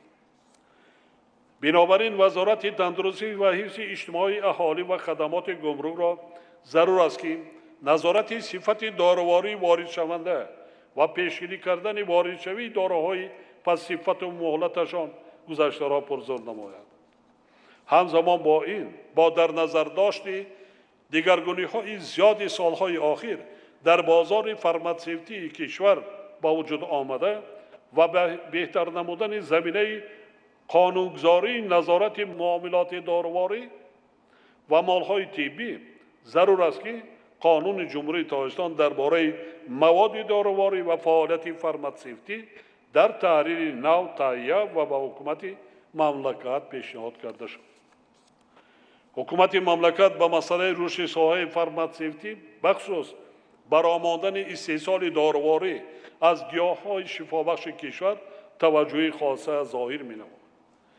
در نتیجه دستگیری‌های حکومت نامگوی دارویی‌های در کشور استحصال شونده افزوده از 88 نامگوی سال 2015 در سال 2020 تا 404 نامگوی رسیده است ولی این حال هم کم می باشد. چگونه اشاره کردم 90% داروری از خارج کشور وارد شده است. قابل ذکر است که در وسعت یافتن استحصال داروری ها سهم بخش خصوصی نمایان می باشد. صاحبکاران وطنی تکنولوژی های معاصر استحصالی را وارد نموده کارکرد گیاهای شفابخش کشور را برا مانده ایستاده‌اند. حالا در کارگاه و کارخانه های تأسیس داده صاحبکاران وطنی بیش از 400 نفر متخصصان و کارگران با جای کار تامین گردیده در وقت کارهای موسمی تا 4000 نفر کارمندان جلب کرده می شود. با مقصد دستگیری استحصال کنندگان وطنی ماه فوریه سال 2018 با کودکس های انداز و گمرک جمهوری تاجیکستان تغییر و اضافه وارد و در اساس آنها با استحصال کنندگان وطنی داروری و مالهای طبی امتیازها مقرر کرده شدند. حالا واردات تجهیزات، مواد یاریرسان و مواد بسته‌بند از اندازه ارزش اضافه شده و باج گمرکی آزاد می باشد. غیر از این طبق حجت‌های ذکر شده تکنولوژی‌های نوترین برای کارخانه‌های داروسازی و تجهیزات حارس زمان تشخیص طبابت هنگام واردات از اندازه ارزش اضافه شده و باج گمرکی و فروش داروری استحصال وطنی از پرداخت اندازه ارزش اضافه شده آزاد کرده شده است. آید به اهمیت مسئله رشد استحصال داروری در پیام‌های راهبر دولت به مقام عالی قانونگذار مملکت و هنگام واخوری‌ها با کارمندان ساحه تندرستی چندین مراتب دستور و سفارش‌های مشخص داده شدند. از جمله در ملاقات با کارمندان ساحه تندرستی روز 20 می سال 2020 وزارت تندرستی و حفظ اجتماعی اهالی وظیفه‌دار کرده شد که یکجا با وزارت و اداره‌های داخلدار لایحه برنامه دولتی رشد صنعت داروسازی را تهیه و با حکومت مملکت پیشنهاد نماید. وضعیت دیده ایستادیم اولی سرشوی پاندمیا و حالا هم حتی بعضی کشورهای ابرقدرت دنیا از کشورهایشان برآوردن داروری را قطع کرده من کردن. با تمام راه و واسطه ها کوشش کنیم که در پی 4-5 سال این بعد ما سیستم فارماسیتی جمهوری را درست در سطح بلند برآوریم. اقلا 50-60% داروری را ما باید در حدودی مملکت در داخل کشور برای مانده استحصال کردن ما در کار است. راه دیگر وجود ندارد. بار دیگر تاکید می‌سازم که نظارت قطعی صفت داروری یکی از مسائل اساسی ساحه تندرستی بوده کفالت بی‌خطری و تبابت بیماران با آن وابستگی مستقیم دارد. کشور ما مکان گیاهی شفابخش می باشد. سال 2017 در پیام خود اظهار داشته بودم که در تاجیکستان زیاده از 3,500 نوع گیاهای شفابخش و صدها سرچشمه آبهای گرمی طبابتی موجود است. ولی تا به امروز استفاده از این نعمت‌های طبیعی دیارمان از جمله کارکرد گیاهای شفابخش در سطح غیر قانونی قرار دارد. یکی از وظیفه‌های وزارت تندرستی و حفظ اجتماعی اهالی نظارت استفاده مقصدناک ثمرناک مبلغ‌های بودجتی و غیر بودجتی در تشکیلات و مؤسسه‌های بودجتی ساحه می‌باشد. ولی نتیجه سنجش‌های پروکراتور گنرالی نشان می‌دهد که تا حال در فعالیت بعضی مؤسسه‌های ساحه تندرستی حالت‌های عظیمانه خودکنی مبلغ‌های بودجتی گرفتن پاره و مکافات با راه تمجید جای دارد. در 5 سال آخر از طرف مقامات پروکراتور نسبت به کارمندان ساحه طب 26 پرونده جنایتی برای ازانی خودکنی یا اسرافکاری 11 پرونده برای گرفتن پاره و 9 پرونده برای گرفتن مکافات با راه تمجید آغاز کرده شده است. علاوه بر این از جانب اگنتی نظارت دولتی مالیوی و مبارزه با کروپسیون در مدت 5.5 سال آخر نسبت به 361 نفر کارمندان تشکیلات و مؤسسه‌های ساحه تندرستی و حفظ اجتماعی اهالی 523 جنایت کروپسیونی و جنایت‌های اقتصادی خصلت کروپسیونی داشته آشکار و به قید گرفته شدند. این کمبودی‌ها را اصلاح کردن در کار. مخصوصا در ساحه علم و معارف، در ساحه تندرستی هم کم نیست. مبلغ‌های بودجتی مبلغ یکی است. اهالی، اندازه‌پرندگان با وجدانانه کار کردن در کار است. حاضرین محترم، حفظ اجتماعی اهالی یکی از سمت‌های مهمترین سیاست اجتماعی دولت تاجیکستان به حساب می‌رود. در زمان صاحب استقلالی در کشور نظام حفظ اجتماعی کاملا نو تشکل یافته حالا در مرحله رشد قرار دارد. امروز در مملکت زیاده از 711,000 نفر نفقه خوران، از جمله 150,000 معیوبانی که بیش از 27,000 آنها را کودکان معیوب تشکیل می‌دهند. با قید گرفته شده قریب 15% خانواده‌ها همچون عائله‌های کم‌بساط کشور از کمک‌کاری‌های اجتماعی عنوانی برخوردار می‌باشند. موافق معلومات اگنتی سقوط اجتماعی و نفقه نزد حکومت جمهوری تاجیکستان، به نفقه خوران از جمله به معیوبان و کودکان معیوب فقط در دوام سال 2019 و 6 ماه سال جاری از حساب بودجت دولت 3 میلیارد و 960 میلیون سومانی پرداخت شده است، قریب 4 میلیارد سومان. از 1 سپتامبر سال 2020 اندازه حد اقل نفقه برای 14,706 نفر کودکان معیوبی تا 18 ساله و 14,997 نفر معیوبان گروه‌های 1 و 2 که از کودکی کار نمی‌کنند به اندازه 50% زیاد کرده می‌شود. تنها به این مقصد از حساب بودجت دولت در 4 ماه سال جاری پرداخت بیش از 12 میلیون سومانی پیش بینی شده است. وقتی که من نوار را دیدم، نوار از ناحیه واسه یک مادر تاجیک، دست، پا، معیوب، خب با 3 فرزند، شوهرش هم معیوب، با یک دستش دستی با هم درست نیست، هم نان میپزد، هم دست میزد، پایهایش خطی با کلن میکند زمینی نزد حولگی را رزق روزی فرزندان را میکند. و پرسان شدند که چند قدر نفقه میگیرد معیوبی؟ 120 سومان.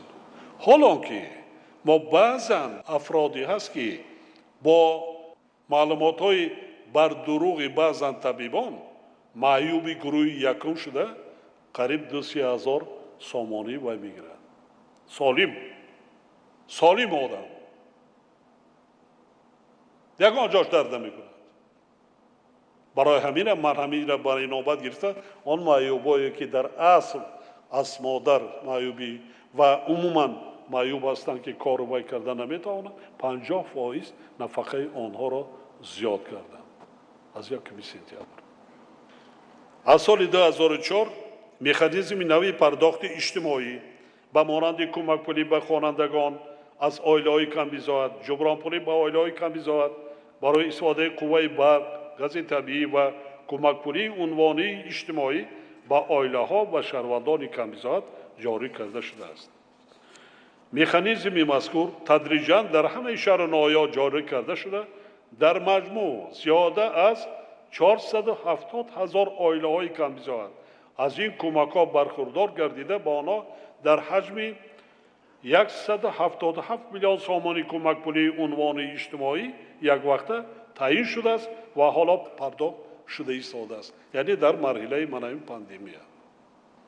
اگر همین طور حساب کنیم، یعنی به حساب میانه شماره اعضای عائله که در کشور 6 نفر را تشکیل می‌دهد به حساب میانه قریب 3 میلیون نفر از کمک پولی‌های ذکر شده برخوردار می‌گردند.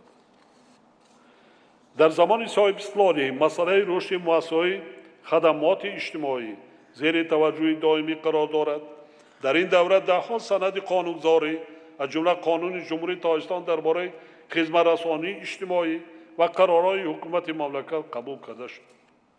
تا سال 1991 در نظام حفظ اجتماعی اهالی همگی 54 تشکیلات و مؤسسه‌های ساحوی عمل می‌کردند و طی 29 سال سپری گردیده شماره آنها به 105 مؤسسه رسانیده شد. با مقصد فراهم آوردن شرایط بهتر برای باشندگان مؤسسه‌های خدمات اجتماعی با وزارت تندرستی و حفظ اجتماعی اهالی سپارش داده می‌شود که در موافقت با وزارت مالیه از حساب مبلغ‌های ساختمان اساسی ساحه و با جلب شریکان رشد مسئله از نوسازی و ساختمان مؤسسه‌های نو زمانوی را در سالهای می‌آینده راه اندازی نمود. حالا تجدید فعالیت خانه اینترنت ها برای پیرانسالان و معیوبان و بیماران روحی در شهر نایه‌های ترسو زاده، یاوان و جبار رسولوف ادامه دارد. سال 2010 ساختمان مرکز بین المللی توانبخشی در نایه ولجوان آغاز گردیده کارهای ساختمان در 2 بینای آن طبق نقشه ادامه دارد. خیلی طولانی. با استفاده دادن بیناهای نو امکان می‌دهد که شماره استفاده برندگان خدمات‌های اجتماعی بیشتر و شرایط توانبخشی کودکان معیوب بهتر گردیده همزمان با این نیازمندان از دیگر کشورها به خدمت رسانی اجتماعی فرا گرفته شود. زیرا آن نخستین مرکز بین المللی در آسیای مرکزی محسوب می‌یابد. از این لحاظ رهبریت وزارت را ضرور است که به جریان ساختمان مرکز ذکر شده اهمیت جدی ظاهر نموده جهت در مهلت‌های مقرر گردیده و طبق استانداردهای بین المللی به انجام رسانیدن ساختمان آن تدبیرهای ضروری اندیشید.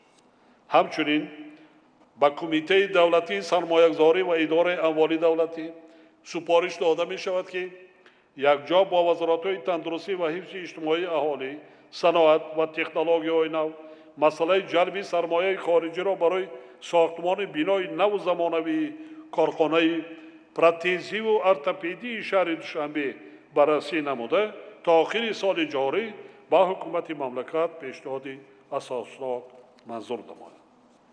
خاطر نشان می‌سازم که در نظام تحصیلات عالی و میانه کسبی کشور هنوز هم مسئله تیار کردن کادرها برای ساحه‌های حفظ اجتماعی اهالی از جمله سقوط اجتماعی، مهنت و خدمت رسانی اجتماعی برای مانده نشده است.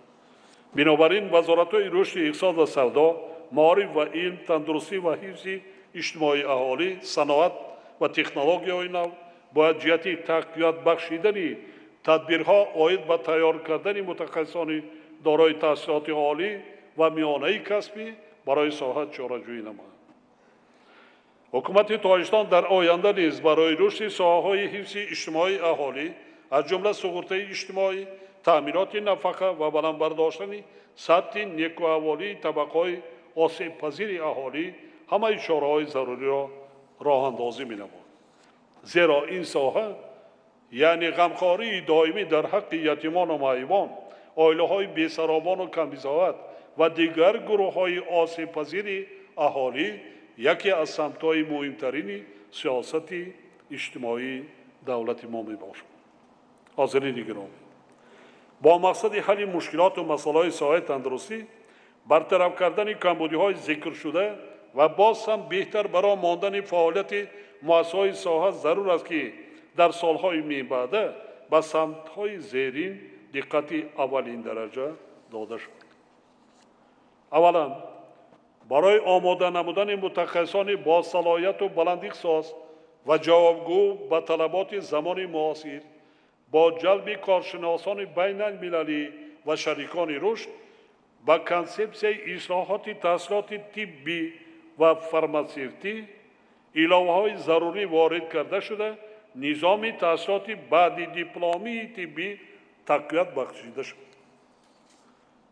با مقصد پس نمودن سطح مهاجرت طبیبان به خارج کشور، رهبران مقامات اجرایی حاکمیت دولتی شهر نایه یکجا با وزارت تندرستی و حفظ اجتماعی اهالی و کمیته‌های جوانان و ورزش عاید به کار با زنان و عائله برای دستگیری و هراسمندگردانی طبیبان جوان چاره‌های مشخص اندیشید. برای بلند داشتن مهارت ملکه اداره کنی هیئت راهبری کننده مؤسسه‌های طبابتی با جلب متخصصان خارجی در دانشکده بعد دیپلمی کارمندان ساحه تندرستی کورس‌های آموزشی منیجمنت ساحه تندرستی برای مانده شد. راهبر تیار کنید. تشکیلاتچی باید باشه. وقتی مؤسسه رفتیم از دور باید فرق کند. هم کارهای تازگی آبادانی، هم مسئله خدمت رسانی ها، هم ترتیبات، انتظام. وقتی ما یک میتون بود و نه قدر یک فیلشر کار میکرد. در تنه اداره جماعت بود نزد مکتب. دو خانه داشت. اگر با ما دو یگان وای میرفتی همه در زمستان نگاه میکردی قطار میشدن همین قدر تازه آزاده حتی عائله خانه و درش فرق میکرد در دیگه بودن تمام یک جماعت کلان فقط یک نفر خدمت برسید تنها خودش همه دوستش میداشت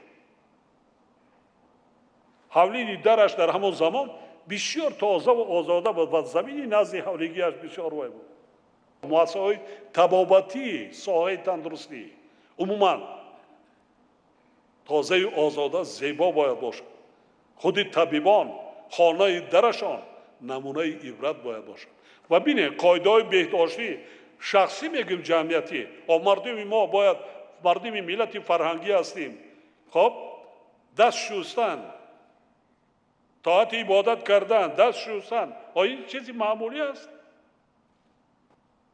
باشد باید در خانه در جای کار یا تازه و آزاده وی کردن محل زیست شهر ناحیه کوچه خانه و در خود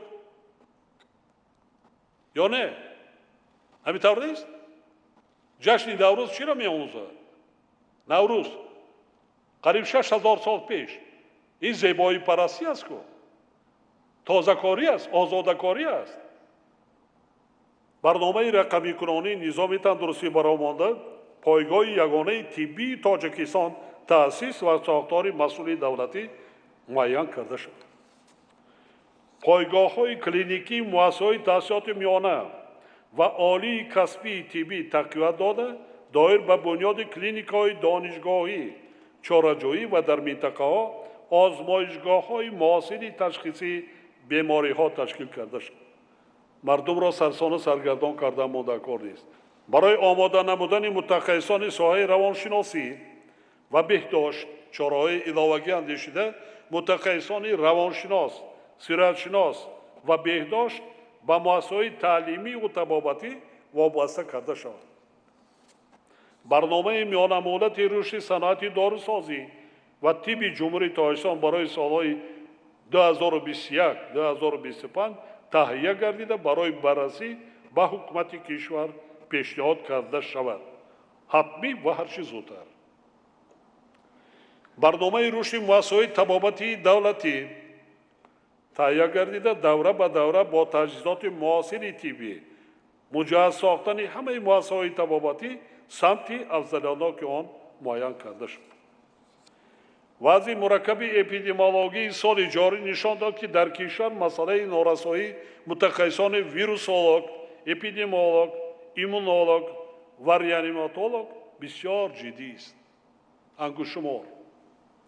با این مقصد ضرور است که کارمندان آزمایشگاه‌های ساحوی ویروسولوژی فعالیت کننده جهت تشخیص بیماری کووید 19 در بین آدمان، حیوانات خانگی و وحشی با کورس‌های بازآموزی فرا گرفته علاوه بر این در داخل و خارج کشور از حساب کارمندان ساحه طب بیولوژها و بیمارها متخصصان ساحه ذکر شده آماده کرده شد. تاکید می‌سازم که این کار بسیار ضرور است و باید فوری برآورده شود. برای پیشگیری کردن واردات داروهای قلبکی و به طلبات نامطابق در نزد خدمات دولتی فعالیت فارماسیوتی وزارت تندرستی و حفظ اجتماعی اهالی مرکز تحلیل بیو اکیوالنتی دارو تأسیس داده شود.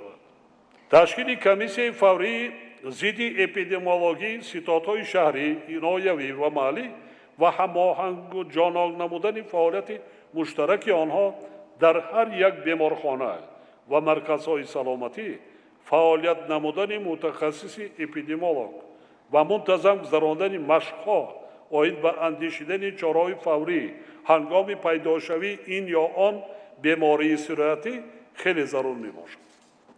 در زمینه اکادمی ملی علم‌های تاجیکستان دیگر مؤسسه‌های علمی و تحصیلات عالی کشور برای زینه‌های ماگیستراتوره و دکترانتوره ساحه‌های طبیعت شناسی، بیولوژی، شیمی، فیزیک، طب، بیماری، فارماکولوژی و مانند اینها کورس‌های حتمی آموزشی آید به بیخطری بیولوژی، حمایه بیولوژی و بیوئتیکا راه اندازی کرده شد. برنامه این کورس مخصوص به برنامه‌های تعلیمی ماگیستراتوره و دکترانتوره وارد کرده برای تصدیق به وزارت‌های معارف و علم و تندرستی و حفظ اجتماعی اهالی پیشنهاد کرده شد.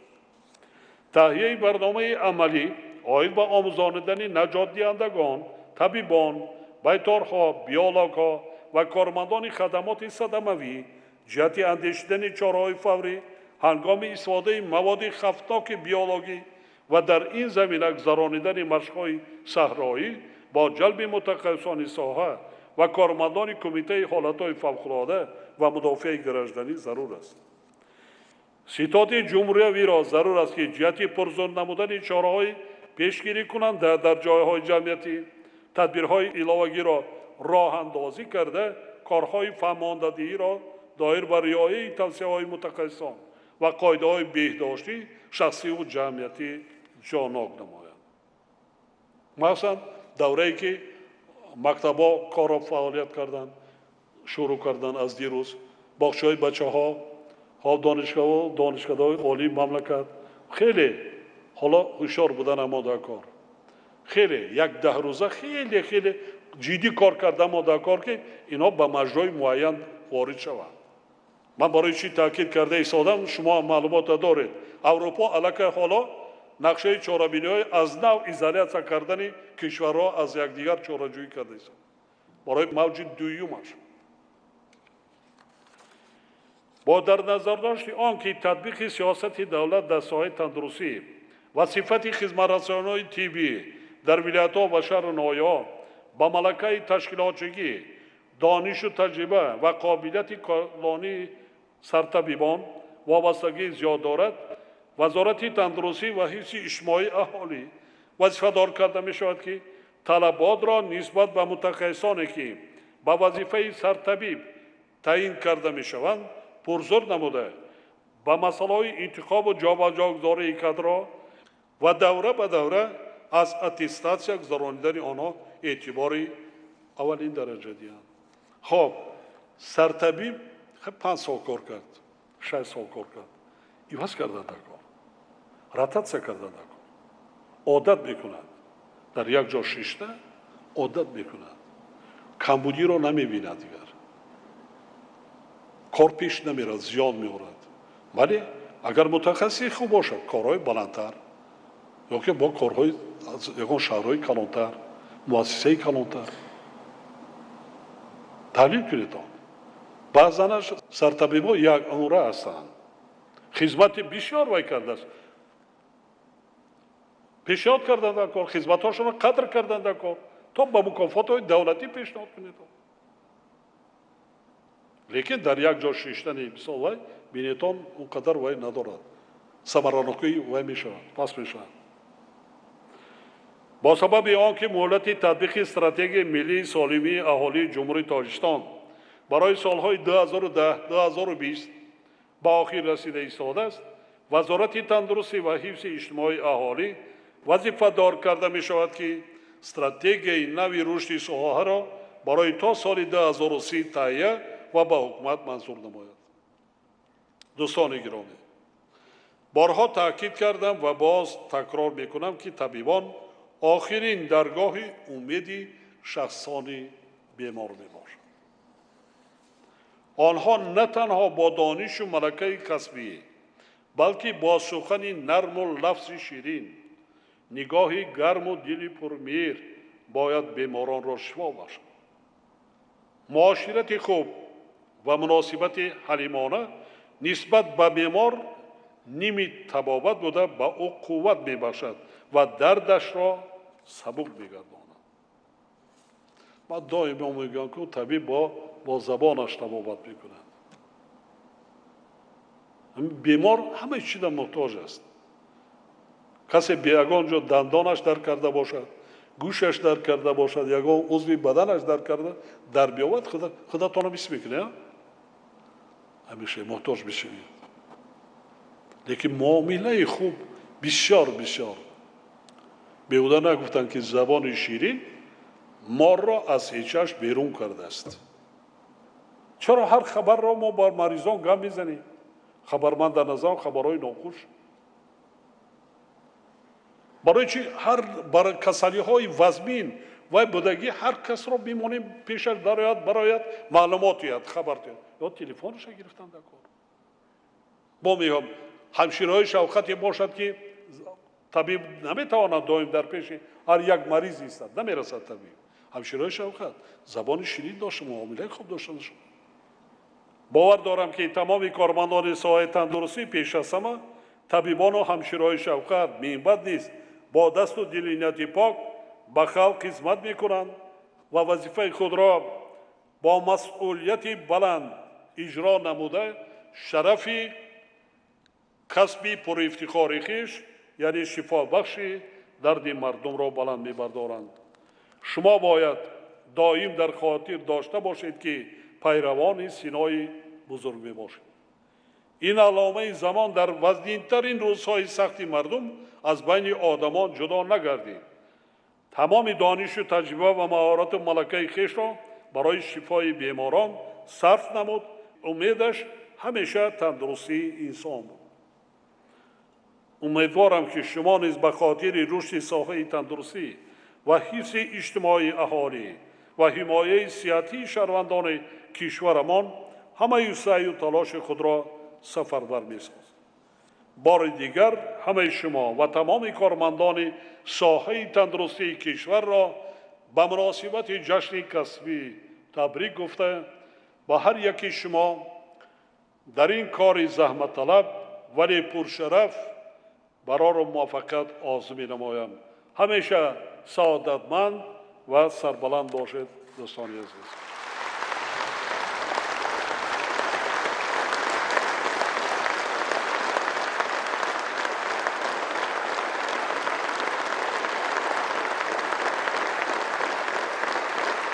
шумо аз ман хафа нашавед.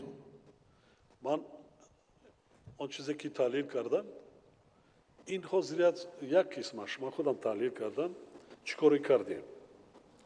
ба фикрам кори бад нашудааст дар зарфи замони истиқлолият, лекин корҳои хеле зиёдеро боз дар пеш аст анҷом дода намонда кор.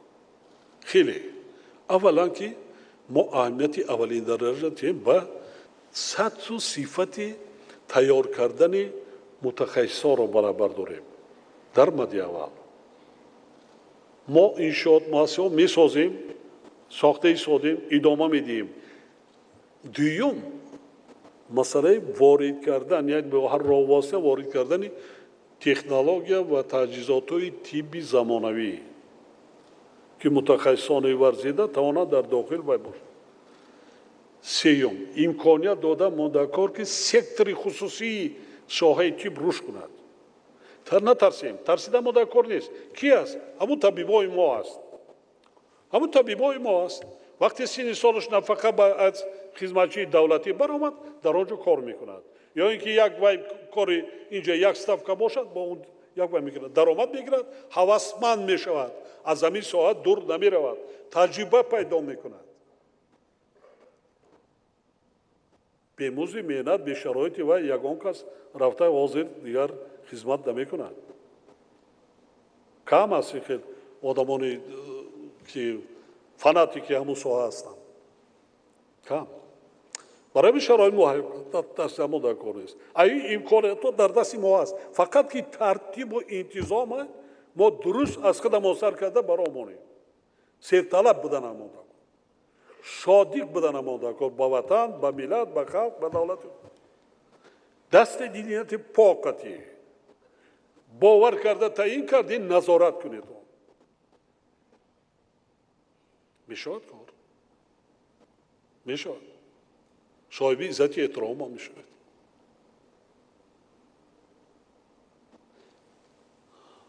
من بینتون بین شما در بسیار از طبیبای خوب خیلی زیاد داریم ما خیلی زیاد من در اتاق کاری میشینم معلوماتی من دمیتن اون معلوماتی وایده که معلوم شما که اخبارات جامعه بیشتر شما میدونید در بین مردم جمهوری علاقه من همین مریضی همین ویروس نه علاقه معین شدن چند نفر طبیبان همین ساعت باید طبیبی همین خیلی باید است همین که به درجه که خانش نرفت خودش مریض شد گشت 4 ماه است از مؤسسه بیرون رفتگی نیست این خیلی نفر هم است با قدردانی کردن آماده کار خدمت های اونا را حتما قدردانی کنیم همینطور نیست بله چرا نه کردن آماده کن نادیده نگیریم و ببینید اون زحمتی شما است اون چیزی که شتاب کرد و حکومت کرد دیگر کرد حالا نسبت چشم نرسد دیگر کشورهای حتی منطقه در ما دیروز آغاز تحصیل کردیم خرسندی کودکان را میدیدید دیروز باغچه میرفتگی خرسندی کودکان را میدیدید مکتب بچه ها را میدیدید خرسندیشان این خدمت شما حالا هم بعضی وای ما در ریشکن کردم یک زحمت کشیده تیز بینید از کدام محله از کدام ناحیه از کجا تیز اون را با واسه شتاب مرکزی ناحیوی دیگر ساختارهای دخلدار زیاد داریم امکانیت ها هست تیز وای اچکش از بین بردن دکن بسیار تازه آزاده میبریم این آبروی دولت آبروی متخصصان ساحه اولا چی گفتن نگفتن واز آمد دیگر آمد لیکن دیدن مقایسه کردن یگان نفر شهروندی ما در یگان چیزهای انشاءاتهای ورزشی دیگر ما جا نکردیم حتی پایتخت همه اون در کسلخانه بودن با 5000 جای دیگر آماده کردیم در سطح بلند یک نفر مریض هم رفتگی نیست حاضر من سپارش دادم که تا ماه ینور ایستن در دیگر شهر ناحیه مملکت نماینده‌های واس تا ناحیه مرغاب رفتن دیدن شرایط را و مقایسه کردن در تاجیکستان چی است لیکن مهیا کردن بنیاد کردن مؤسسه‌های انفکسیونی مرکزهایی که برای توابت کسلی‌های صحتی در مرکزهای شهر و ناحیه و همه جاها 40 کتم باشه به اهالی نگاه کرده حتما کردن آماده کن من سپارش دادم این را نظارت کنید کردن آماده هم برای متخصصان شرایطی خوبی کار مهیا میشود هم از کسلخانه دورتر بودن که همین علاقه یا اینکه اون چیزی که میگیم همه دور زمان تمام دنیا با همین است از آنجا نه من اون چیزی که ما بنیاد میکنیم شروع میکنیم من سال آینده این مؤسسه جمهوریوی کسلی‌های صحتی لایحه در زمان شورای پرتافتگی برای قریب 600-700 نفر ما کوشش کرده ایستادیم که از سال آینده ساختمانش شروع کنیم خب مرحمت اگر بعض از ساحه‌های دیگه کمبودی‌های شهر شما خوبتر میدونید برطرف کرده مونده کن نگاه نکنید رهبر دولت قانون داریم وجدان داریم خب شهر شما خوبتر میفهمین میدونین جامعه چی را انتظار است کدام جاها وای است میدونیتون هر چیز زودتر برطرف کردن ما در کار در خود داخلی ساحه متخصصان ورزیده را گیرین جا بجا کنین قابلیت تشکیلات داشته را وای کنید باز میگم هر نفری که در کدام سطح ناحیه شهر ده در کجا وای کرده است چند زینه و زینه های یه هوسمندگردانی حتما خدمت های آنها را قدرش کنید مرحبا Ассаламу алейкум, ҷаноби олӣ ва ҳозирини гиромӣ. Гавҳар Саидмуродова, мудири кафедраи бемориҳои сироятии кӯдаконаи муассисаи давлатии таълимӣ, донишгоҳи давлатии тиббии Тоҷикистон ба номи Абуалӣ ибни Сино, ҳамзамон сармутахассиси соҳавии вазорати тандурустӣ ва ҳифзи иҷтимоии аҳолии ҷумҳурии Тоҷикистон оид ба бемориҳои сироятии кӯдакона. ҷаноби олӣ, пеш аз ҳама бо истифода аз фурсат мехостам сипоси самимии кулли кормандони соҳаи тибби ҷумҳурии Тоҷикистонро ба шумо, ҷаноби олӣ, барои имкони дидор ва ширкат дар маҷлиси тантанавии имрӯза баён намоям. ҷашни имсолии рӯзи кормандони тиб ба марҳилаи пайдо ва паҳн гардидани бемории коронавирус рост омад. табибони Тоҷикистон ҳамарӯза дар хизмати халқ буда ба муқобили бемории сирояти коронавирус шабона-рӯзӣ мубориза бурда истоданд. дар ин росто барои мо, кормандони тиб, дастгирии шумо, пешвои миллат, ки аз рӯзи аввал эҳсос мешуд, хеле муҳим буд ва муҳим боқӣ мемонад. мо хуб дар ёд дорем, ки аз рӯзи аввали дар Тоҷикистон ба қайд гирифта шудани сирояти коронавирус, шумо дар ҳар як баромад ва вохӯриҳоятон ба табибон ва ҳамшираҳои шафқат барои фаъолияташон пайваста изҳори миннатдорӣ менамудед. маҳз муносибати сидқан поки шумо моро дубора водор намуд, то дар ташвиқи усулҳои пешгирии ин бемории сироятӣ ва бурдбориҳо ноил гардем ва фаъолияти хуб нишон диҳем. бо супоришҳои бевоситаи шумо дар муҳлати муайян корҳои лозима барои бунёди муассисаҳои нав ва таъмиру таҷдиди биноҳои муассисаҳои соҳаи тиб анҷом дода шудаанд. гузашта аз ин, шумо ҳамеша қайд мекардед, ки мардуми тоҷик дар ин рӯзҳо бояд беш аз пеш сарҷаму муттаҳид бошад ва садоқату ҷонисории худро нисбат ба ватан исбот намояд. бо дар назардошти он, ки имрӯз кишвари мо дар марҳилаи паст будани авҷи коронавирус қарор дорад, шумо, ҷаноби олӣ, дуруст қайд мекунед, ки ба масъалаи тарбияи кадрҳои баландихтисос, бозомӯзӣ ва табодули таҷриба бо мутахассисони кишварҳои пешрафта диққати аввалин дараҷа диҳем. бинобар он, хуб мешуд, ки дар хориҷи кишвар барои бозомӯзии табибони ҷавон аз рӯи ихтисосҳои гуногуни тиб тариқи стипендияи байналмилалии президенти ҷумҳурии Тоҷикистон мусоидат менамудед. ба диққататон сипосгузорам. саломат бошед. маълима, вақте ки таълим медиҳед, ман раҳмат падари шумо ва модари шумо, худи шумо ва ман баромадҳои шуморо гӯш кардам телевизион ва мутахассисоне ки баромад мекардам, ман талаб мекардам, ки мардум вай забони оддии модари тоҷиқати фаҳмо бошад. ангушшумор мебурояд, ман нигоҳ мекунам. бисёриашон мо намефаҳмем, не ки мардуми оддӣ, равон, фаҳмо ба мардум чӣ кор кардан дар кор. ин чи аст? Чӣ кор кардан дар кор? ман шуморо наз ба ёдам аст, вақте телевизионда баромад мекардем, мефаҳмодем. бо чанд нафари чанд маротиба иваз шуд, баъдан як 3-4 нафари пайдо шуд. мутахассисо, донишмандо зиёд, ҳатто мансабдоро соҳа баромад мекунад, дуруст фаҳмодан наметавонад. ту фаҳмон, мардум да фаҳмон, ки чӣ кор карданаш дар кор. ҳамин ҳолатда чӣ кор кунад? дар оила чӣ кунад? дар кор, дар ҷои ҷамъиятӣ, дар мактаб, дар чӣ кор карданаш, дар ҳолати маризӣ шудан ё ки вай шудан, чӣ кор карданашон дар кор. ин ҳамидан проблема доштем. ҳатто ман журналистҳоро вай кардам, ки аз худи кормандони соҳаи тиб журналист аҳмади ҳамадонӣ нест. яъне журналистҳои мо журналисти соҳавӣ нестанд. соҳаи тиба мутахассис соҳаи тиб мефаҳмад. терминҳош ҳам фарқ мекунад. ҳар рӯзноманигорҳои агар философ бошад, забон адабиёт тоҷик вай кардагӣ, соҳаи тандурустиро мефаҳмад.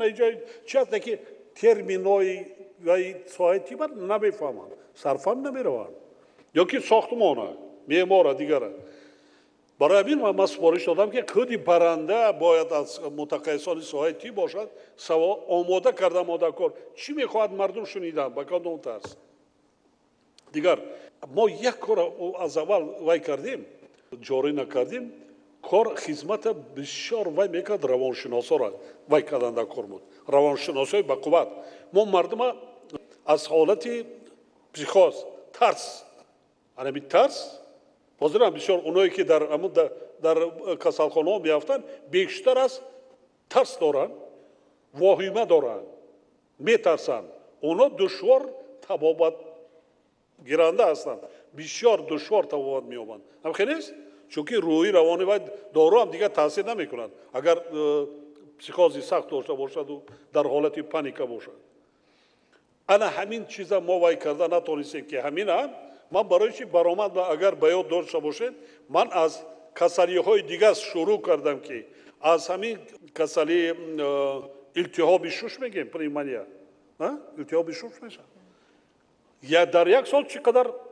فوت داریم در دنیا چقدر میاد یا که از یک کسلی عادی ویروسی موسمی که هر سال A, B, C میشود همین یکم سپتامبر تا ماه اپریل میلیون ها در قریب 600,000 فوت است در دنیا از همین با دیگر 200-300,000 دیگر وای این وال کار میشود گم میشود دیگر میشود حساب همین وای چیزی گریپ های موسمی همین رو برای آن گفتم که مردم داند که هم یک نمودی همین ویروس مانند گریپ است این یگان کسلی بگم که وبا نیست خب کسلی سرطان نیست کسلی بگم که دیگری ویا نیست مردم از همه حالتی وای برد مردم من مجبور شدم برآمدم یک کاری ما کردم یگان روبری دولت دنیا نکرده است همه شیشتن در اتاقای الکترونیک گذاشتن برای خود تعریف کنی نمیگویم من برآمدم نزدیک مردم ناحیه به ناحیه گشتم نترسیدون نه هراسیدون همین کارا را کنید یگان چی وای نمیشد و ببینید 99% از 99% دهات دهخانه این چیز رو نگذارن ندونستن چی است چون که کار کردن در زیر آن کار کردن خونشان کار کرد غفص نشد قند ندارن التهاب شش ندارن کار که کرد ارگانیسم هم وای میکند چی میگن وایش مسئولیتش بلند میشود یعنی ایمونیتیت هم بلند میشود وقتی که شیشته آدمای بیشتر ایمونیتی که اونایی که میشینن کارهای وای دارن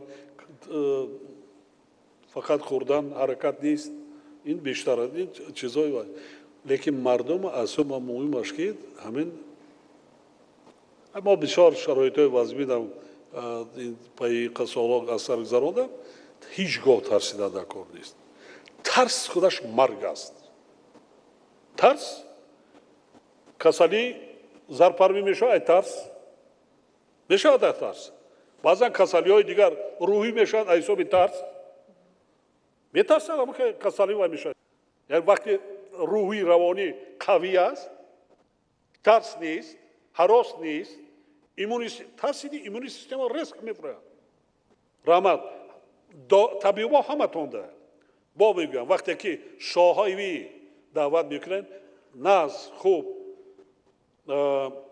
شاهایی خودتونده با مردم وقتی معلوم میشد معاشرت کمتر است چیزی همون صاحبی خودتونه اهمیت این سخنرانی های ما نزد مردم این آواز رو من اینجا دارم سهر بدخشان میروم من این برآمدی که شما دا کردم من اینکه در بعضی مردم برآمد نمیکنم میکنم طرز دیگر لفظی ساده عامه‌فهمی مردم دیلی مردم قطعه میزنم که وای فهمد درک کند که چی گفته ایستاد از رهبری دولت اگر همین خیلی اون چیزی که در سطح مثلا زیایا خطی تا اومد دیگر که سطح معاشرت میشه هم خیلی نیست ولی مردم بگیم که بعضا وای است که خیلی وقت دکور شما در رحمتی کلان تربیت کردن انا برای همین هم سطح کسبیتی بلند تیار کردین کادر از شما هم وابستگی یک فایز ترسیده وای کردم من گفتم اون از سیستم پیش کننده کن اونا تصادفی شخص هست یا مذهب دارا یا خیشتواری اون از سیستم اچسلت کننده کن بگذار 1000 کس از 1,500 کم شود و متقاعد آینده با وای میشد من یک بچه یک پسر یک نواری بود اصلا патриот. Ма гарчанде ки санривай буд медбрат буд аса. Ман нар гӯш кардам. Гиргия карда мегӯяд ку гӯш кардетон кадом буд. Аввали вайда. Ин номардо барои чӣ мегирезем партоен? Вақти нанг номус омадааст. барои чӣ мардума вай мекунед? Як мусафед омадааст, пенсионер омада дар инҷа барашта, ина омада ба ҷой вай кардан, шумо вазифа коротона партотен рафтен дар хонаотон ҳар бо онақати дар дигар ҷо вай карда истоден. Ман пешниҳод карда будам ки ин каса мукофоти давлатӣ да пешниҳод карда кун. Инҷа биё. Ранг рӯз соз аст ку? اونجا بافکریم که چند هفته در همونجا بودی روات هم نشد ساز. چند سال شد کار میکنی؟ 7 سال تجربه 7 سال تجربه کاری من. 7 سال؟ تشکر زیاد جناب. گرچند یک چیزی عادی وای بودی کردی لیکن ننگ ناموس داشتگی متخصص بسیار وای بود. ضربه جانکا. بله. سلامت باشی. موفقیت. کجا را ختم کردی؟ کالج تیبی جمهوری شهر دوشنبه را. کالج جمهوری؟ دوشنبه. بعد نخوندی چی دا دانشگاه تیبی دا؟ تولد چند است؟ چند رفته ای؟ 31 دام. اویلادار هستی؟ شکرانه خدا صاحب یک فرزندم. یک فرزند؟ شهر دوشنبه دا؟ شهر دوشنبه دا. شهر دوشنبه؟ کوارتیره دا زندگی میکنی؟ سبب همین بود که جای زیستی برای همین برقرار کردن کسی جمعون پدرم در جنگ شهروندی گذشتگی دارم کردن جناب بود جای زیستی دویمی نداشتم. سال 2011 که خط کردم تا سال 2014 در فدراسیون روسیه برای جای زیستی دویمی چی کردن مادرم در خانه خیش توا بود دادن خانه خیش خیلی خانه هر کس زبون جناب بولی گفتم مادر من نظم بیارم دادر من نظم بیارم فدراسیون روسیه رفت بگه کار کنیم بیام یکم سویتی زمین بگیریم مادر من نظم بیارم جناب بولی زحمت کشیدم خیلی شکرانه خدا حوزی انا خونه تری نمیخوام همون برگ میگن هم تری دور محترم جناب بولی عذاب و باران شکرانه خدا خیلی دانشگاه تیبی دا تحصیل نکردی؟ حاضر وای کنیم سپارشیم امکانیت روزانه خواندن داری؟ دارم جناب روزانه؟ رکتر این همه باید آشنای مارد وای میکنی داخل میشود وزیر یک جاده میدبرد وایش میکنی کارگر معاش گیره گودا کشه اسدالله رحمان نوشته گیرین ما بینم که چی دارم برای کвартира خدمتچیانی دولتی ما یک دو خانه میشه تا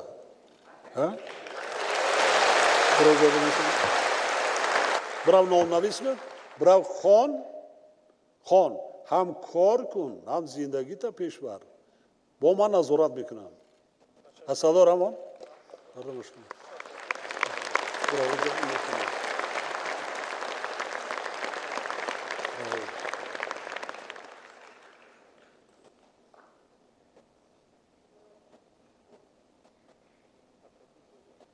سلام باش. این پاتریوت‌ها یک وای جستی خودشان قاطی هزارها نفر از خفای خودشان میبرند. یعنی هزارها نفر به ناموس میارند. مرحمت. اساسگذار صلح و وحدت ملی پیشوای ملت من منوچهر دورانزاده دکتری بیماری‌های گوش و گلو و بینی هستم. محترم پیشوای ملت وقتی که خطر بیماری همگیر کووید 19 به اکثر مملکت‌های دنیا تهدید می‌کرد، کل طبیبان کشور مهمیت تاریخی دستور و هدایت‌های شما را احساس نموده با تمام هستی پی تبابت و پیشگیری این بیماری بودند. از جمله بنده نیز در آن قطار بودم و همه روزه شاهد آن می‌شدم که بیماران از کمک‌های پدرانه شما بهره‌ور گشته دست دعا می‌برداشتند. محض با شرافت سیاست خردمندانه و کمک‌های سریوقته شما در شکل مواد دارویی مالهای طبی و تأسیس بیمارخانه‌های موقتی اوج این بیماری با آسانی پس سر گشت. جوانانی که این ساحه بسیار مسئولیت را همچون کسب انتخاب نمودند با اشاره و تاکیدهای شما با صفت رضاکار متحد گشتند و در بیمارخانه‌ها نوبتداری کرده به طبیبان و همشیره‌های شفقت یاری عملی رسانیدند. هم طبیبان و هم بیماران احساس نمودند که تحت سروری چون شما پیشوای معظم در همه حالت امنیت و ثبات کشور تأمین است. من از نام همه کارمندان ساحه طب، خاصه از نام جوانانی که اهل این اختصاصند، با تمام مسئولیت عرض میکنم که ما پیروان پیشوای ملتیم. تشکر زیاد. سلامت. چند سال شد طبیب هستی؟ 6 سال شد. 6 سال شد؟ بله. سال 2014 دانشگاه دولتی طب تاجیکستان با دیپلم اعلی ختم کردم. بعد چه اسپیرانتورا نخوندی، دکترانتورا؟ دکترانتورا پی اچ دی را جناب والی ختم کردم، حجتهایم را علیه سپردم، برای حمایت آماده شدم. که وزیر نه حاضر دیپلمی علاقه خوندن میگن. میخواد کادر را شما در وایتون باشه، بازی رزرو کادراتون در خارج کشور باز آموزی را ممکنه، تجربه آموزی روی کنید. اینا متخصص خوب میشن. همین که من فکرم که چگونه اگر چیزی وایم نباشد همین که دیپلمی اعلی نمیدن. ذوق دارد، تربیت کردن، امکانیت دادن کار، کمک کردن کار، دانشمند میشن. کدام سایه نباشد، کدام سمتی نباشد سایه تیبده، کدام باید دستگیری کنیتون. ما امکانیت داریم، امکانیت را استفاده بر حالی جوان هستی. فهمم ما در متخصص در کار خودت شاهد شدی که چیکار ما با متخصصان نیاز داریم. فهمم اگر کمک دستگیری باشه ما آماده هستیم. بعد شخصا بسیار دستگیری میکنم متخصصانی که ذوق دارن با علم آموزی، کسب و هنرهای زمانوی آموختن، ما همه طرف دستگیری میکنم. برای همین فاندای زیادی کردیم. من دیروز گفتم 45 این مثال 5,500 این مثال 5,500 روان کرده ایستادیم در یک سال. 45,000 در خارج خونده است روان میکنیم. مخصوصا حاضر من خودم شاهد بودم که از شما وابستگی دارد. وای نکنید اون تیز اپراتیون کدام شاهده نیست. هم از حساب این جوانای امروزه گرفتن در کار، هم از حساب بازآموزی فرستادن. کدام کشورهای پیشرفته دنیا. سلامت باشه. سلامت باشه. پیش از همه شکرانه میکنم که در این مراسم با شکوه شرکت می‌ورزم و به دیدار مبارک شما نایل گشتم. من دانشجوی کورس دوم فاکولته طبی دانشگاه دولتی طبی تاجیکستان به نام ابو علی ابن سینا سعید مرادزاده مهرانه هستم که طبق کوتای پرزیدنتی از ناحیه کوشانیان در سال 2019 سزاوار نام دانشجویی در این دانشگاه عالی مملکت گردیدم که این یکی از دستگیری های به واسطه شما نسبت به ما جوانان می باشد. محترم جناب عالی، برای من باعث افتخار است که با شما در این منبر بزرگ با نیت‌های نیک و صداقت بپایان صحبت کرده ایستادم. واخوری ما با شما جناب عالی در دوره راست آمد که تمام جهان معاصر از مشکلات بیماری نوع کرونا ویروس دست به گریبان زده ایستادند. ولی من از این هیچ هراسی ندارم، چون که وارث سینای بزرگ هستم. در زمان صاحب استقلالی کشورمان سوان الحکمت ما یعنی دانشگاه محبوب ما در پرتو سیاست معارف پرورانه شما رشد کرده ایستاده است که امروزها تمام دست پروران خویش را بر خدمت خلق سفربر کرده است. یکی از دستاوردهای اساسی ما جوانان این توجه پدرانه شما نسبت به ما جوانان در تمام ساحه‌های حیاتی کشور می باشد. ما نیز خود را دوام دهندگان هدفهای عالی کشور شماریده مکتب بزرگ وطن دوستی شما پیشوای ملت را سبق اساسی زندگی خود انتخاب نموده ایم. ما جوانان منتداری خود را به شما پیشوای ملت و حکومت کشور ابراز می نماییم، چون که پیوسته ما جوانان فعال و لیاقتمند را در تمام ساحه‌های حیات کشور دستگیری می نماییم. ما شما را باور می کنانیم که در آینده متخصص خوبی به طلبات زمان جوابگو گشته بر خلق و وطن صادقانه خدمت نماییم. ما جوانان عاقل و سازنده ایم، راد مردان ره آینده ایم. تا جهان باقی است آفتاب، دستگیر دولت پاینده ایم. تشکر زیاد برای توجهتان. حسن از کدام ناحیه؟ ناحیه کشانیان. ناحیه کشانیان. بله. ما متخصص در اونجا پرابلم داریم. اومد ولایت خطلان میدونید؟ کورسی دوم؟ بله جناب. بله. نسخون دخترم. زبانهای خارجی را میخونه؟ زبان روسی. حتما خواننده. که وزیر مسئله آموزش زبانهای خارجی را درست برامونن راهبری دانشکده. طبیبان بیشتر تکنولوژی خارجی قطعی کار میکنن. تمام دارو وزیر گفتم که دارو آنایی که ما میگیریم اکثریت زبانهای خارجی قطعی است. چگونه وقتی که ما امروز خیلی زمان پیش نبود شرایطا حاضر کنید آن ساعت‌های وقتی زبانهای خارجی زبانهای روسی انگلیسی را خوانند دانشجو خوانند اونایی حتما لازم است در کار است آینده چون که تمام تجهیزات تکنولوژی هم خیلی است. سلامت باشید. تشکر زیاد.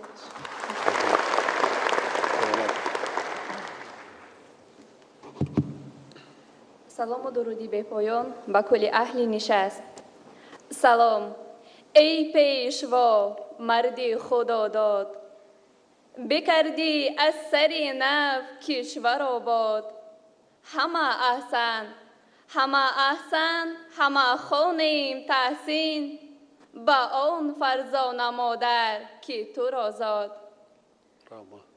محترم پیشوای ملت، من ممنور و رودابه شفقتовна، ساکن ولایت مختار کوهستانی بدخشان ناحیه اشکاشیم. سال 2019 طبق کوتای پرزیدنت جمهوری تاجیکستان به دانشگاه دولتی طبی تاجیکستان به نام ابوعلی ابن سینا داخل شدم که این یکی از دستگیری‌های بی‌واسطه شما نسبت ما جوانان میباشد. ما زادگان زمان استقلال کشور شکرانه و افتخار از آن داریم که شما تکیهگاه علم و معرفت و کفیل صلح و وحدت سرتاسری و روزگار آسایشته هر یک ما هستید. همزمان خود را خوشبخت می حسابیم که در چنین فضای سازندگی و آبادکاری، وحدت و خودشناسی تحصیل و زندگی می کنیم. واژه‌های وحدت و خودشناسی تفکر ما جوانان را در تفکر ما جوانان همیشه عزیز و مقدس بودند و میمانند. در این روحیه تربیت نمودن جوانان مخصوصاً در زمان حاضره شرایط امر ناگزیر و ضروری است. محترم جناب عالی، ما جوانان که توسط کوتای پرزیدنت جمهوری تاجیکستان به مؤسسه های تحصیلات عالی کسبی کشور شامل گشتیم، در جواب به غمخواری های روح‌افزون شما و حکومت کشور با تحکیم دانش و جهانبینی خود جهد و تلاش می نماییم که در آبادی و شکوفایی وطن عزیزمان سهم گذار باشیم و خدمت صادقانه برای خلق و وطن باید مرام و مقصد یگانه ما قرار گیرد. ما به صفت طبیبان آینده به شما وعده می دهیم که از استادان خود تمام نازکی‌های این ساحه را از خود نموده در هر یک گوشه و کنار کشور که به کادرها نیاز دارند آماده هستیم که با امر دل و وجدان پاک خدمت مادر وطن کنیم و در تطبیق سیاست خیرتمندانه شما سهم خود را گذاریم. از توجهتان سپاسگزارم. سلامت باشید. دانشگاه را ختم کردی، چیکار میکنی؟ 3 سال اول در ناحیه خودم باید کار کنم، بعد صاحب دیپلم شدم، میخواهم خارجه رفته تحصیل را ادامه دهم. حتما میروی ناحیه اشکاشین. حتما. از کدام ده هست میشوی؟ از مرکز ناحیه. از مرکزی ناحیه؟ نه. ناحیه اشکاشین خوب است شنبه. البته ناحیه اشکاشین. زیباست. بسیار زیباست، درست است. پدر و مادرت هست؟ ها. ناحیه ده هستند یا دوشنبه ده؟ ناحیه ده. کی رفته بودی؟ ماهی مای بعدی کارانتین خانه رفتیم، بعد علاقه 15 آگوست همینجا حاضر شده بودیم. چندم فرزند هستی؟ دویم. کلانی برادرت میشه؟ برادر کلانیم دانشجو در شهر مسکو امسال دانشگاه را ختم نمودن. احسن. پدر و مادرت چیکار میکنن؟ پدرم معیوب گروه دوم عین حال در پلیکلینیک ناحیه اشکاشیم به حیث خزینه‌چی خدمت کار میکنند. مادرم خانه نشین. اولیاء چند فرزند هستی؟ 4 فرزند. همین رفتی تعطیل در خانه بودی، زندگی چیکار بود دخترم؟ زندگی به سطح عالی. همه چی بود؟ ها. مسکه بود؟ همه چی. جرگات، شیرچای هم بود. شیرچای هم بود. در بدخشان به شیرچای نمیشه. ما که بدخشان رفتیم حتما شیرچای میگه، شما با مزه است. حتما. ناس خون دخترم، ما برای چی وای کرده ایسان ناس خون حتما البته رفتن در کار، چون که متخصص ما از بدخشان حاضر 186 نفر تحصیل کرده ایستاده است با 3 کوتا، لیکن در خود بدخشان نمیرسند متخصصان ساحه طب. این شم است. اگر باهای خواندنت چند است؟ باهای 4 و 5. 4 و 5. خب اگر آینده ساحه علم پیشه کردی خب میبینیم اینا با خیر روبریت پدر و مادر قطعی مصلحت کردن کار. بعد زبان ادبی دولتی را خیلی درجه بلند وکردید. چند زبان خارجی میدونی؟ زبان روسی، انگلیسی. با درجه زبان مادری؟ ها، زبان انگلیسی 70%، روسی 100، زبان مادری 100%. زبان خارجی را هم کوشش که با درجه زبان مادری وکنی آینده متخصص خوب میشه. رحمتی کلا. متاسفم میشه. کورسی چندم؟ کورسی 1 تمام کردم، کورسی 2 علاقه. فاکولته طبی. موفقیت شما. رحمتی کلا. تشکر. خب. دوستان رحمت. سلام و درودی به پایان نثارتان محترم جناب عالی، حاضرین گرامی. من رویای طلبک جان، دانشجوی کورس 5 دانشگاه دولتی طبی تاجیکستان به نام ابوعلی ابن سینا هستم که با دستگیری‌های به واسطه شما طبق کوتای پرزیدنتی در دانشگاه مذکور تحصیل دارم. من یکی از خوشبخت‌ترین جوانانی هستم که امروز نزد شما سخن میگویم و زبانم نمیداند چگونه شادی قلبم را نکته کند. از این رو اندک لال و حیران است. بنابراین میخواهم سخن را کوتاه نمایم و با یک چند مصرع شعری گفتنیم. با محبت فکر آبادی کشور میکنم. خدمت خلق و وطن را تاج بر سر میکنم. با خوجند و غرم و ختلان و بدخشان و حصار تاجیکستان را یکی آغوش مادر میکنم. سرزمینم را به دست خویش آرام میدهم تا بسوزانم حسودان کار زرگر میکنم. باغبانم نونیهالان را رسانم چون عروس، کام مردم را شکر با میوه تر میکنم.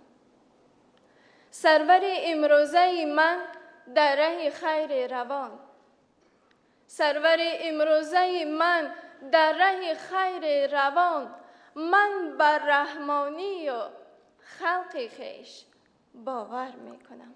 تشکر زیاد دارم. کرسی پنجم بله. آماده شد. مرحبا دختر جان. سلام و درود به پایان به شما اساسگزار صلح و وحدت ملی، پیشوای معظم ملت، پرزیدنت جمهوری تاجیکستان محترم امامعلی رحمان. من رحمان و محبوبه دانشجوی کورس سیوم فاکولته طبی دانشگاه دولتی طبی تاجیکستان به نام ابوعلی ابن سینا که طبق مرکز ملی تستی نزد پرزیدنت جمهوری تاجیکستان به این درگاه داخل شدم و سربلندانه تا امروز تحصیل کرده ایستادم. محترم جناب عالی، پیش از همه شکرانه میکنم که امروز در این مراسم با شکوه شرکت می‌ورزم و به دیدار مبارک شما مشرف گردیدم. این ملاقات صمیمانه من با شما پیشوای معظم ملت فکر و خیالم را به عمق تاریخ پرغناوت ملتم میبرد که همچون وارث سینای بزرگ در حضور وارث سامانیان در زمان معاصر حرف میزنم. جناب عالی، همیشه اشاره می نماید که یک دلی و یک مرامی خلقمان عبادت کننده یعنی افاده کننده اقبال و استقلال، اتحاد و سرجمعی، ننگ و ناموس، وطن دوستی و وطن پرستی و هویت ملی مردم کهن بنیاد و فرهنگی ما بوده. مقصد و مرام اینه که تاجیکان را در روند تاریخ انعکاس می نماید. به همین خاطر ما جوانان کوشش می نماییم که تمام این ارزش ها را ثمربخش کار و پیکار خود قرار داده موقع استوار زندگی روزگار خود انتخاب نماییم. این چنین از زبان شاعر گفتنیم: ما جوانان قلب بیداری وطن، صف به صف هر روز در کاری وطن.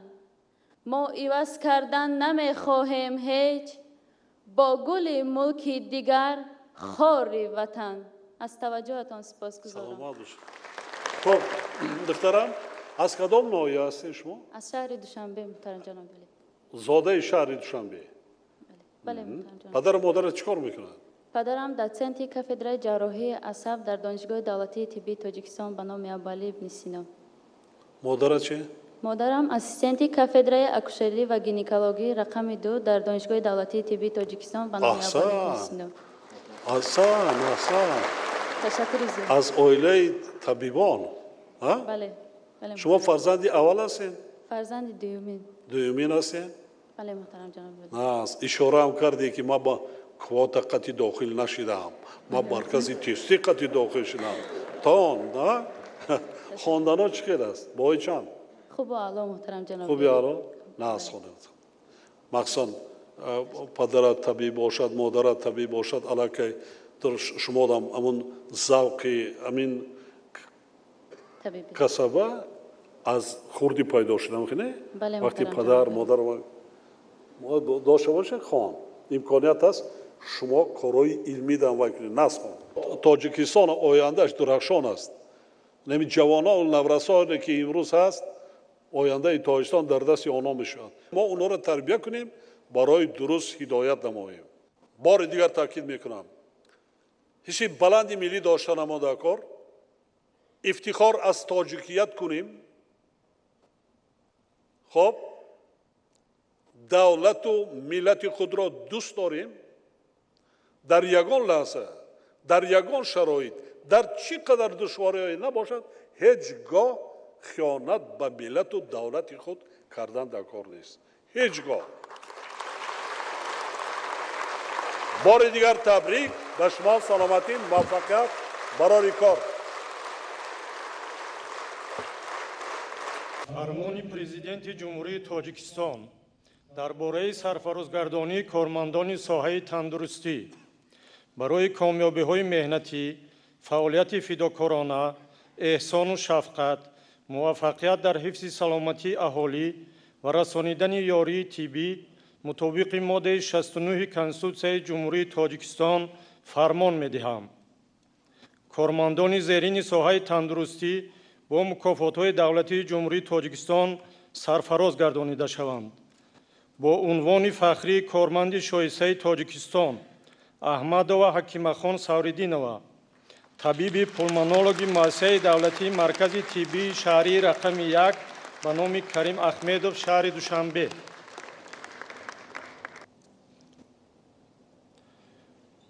бо ордени шараф дараҷаи 1 Ҳабибзода Хуршед Ҳасан, сартабиби муассисаи давлатии беморхонаи клиникии бемориҳои сироятии шаҳри Душанбе.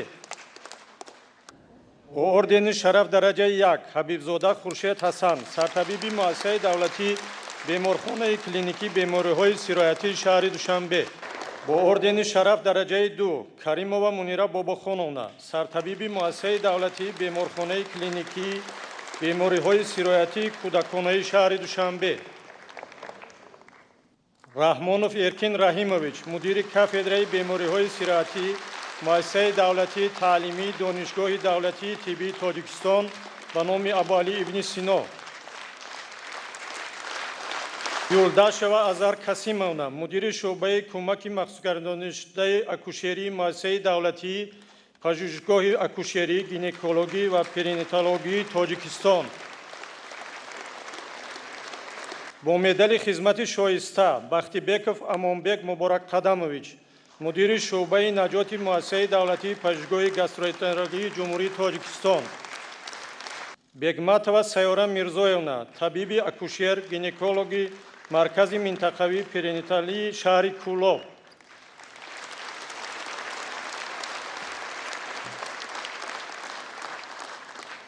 Беҳронова Чилабегим, ҳамшираи тиббии шуъбаи бемориҳои сироятии кӯдаконаи беморхонаи шаҳри Хорув.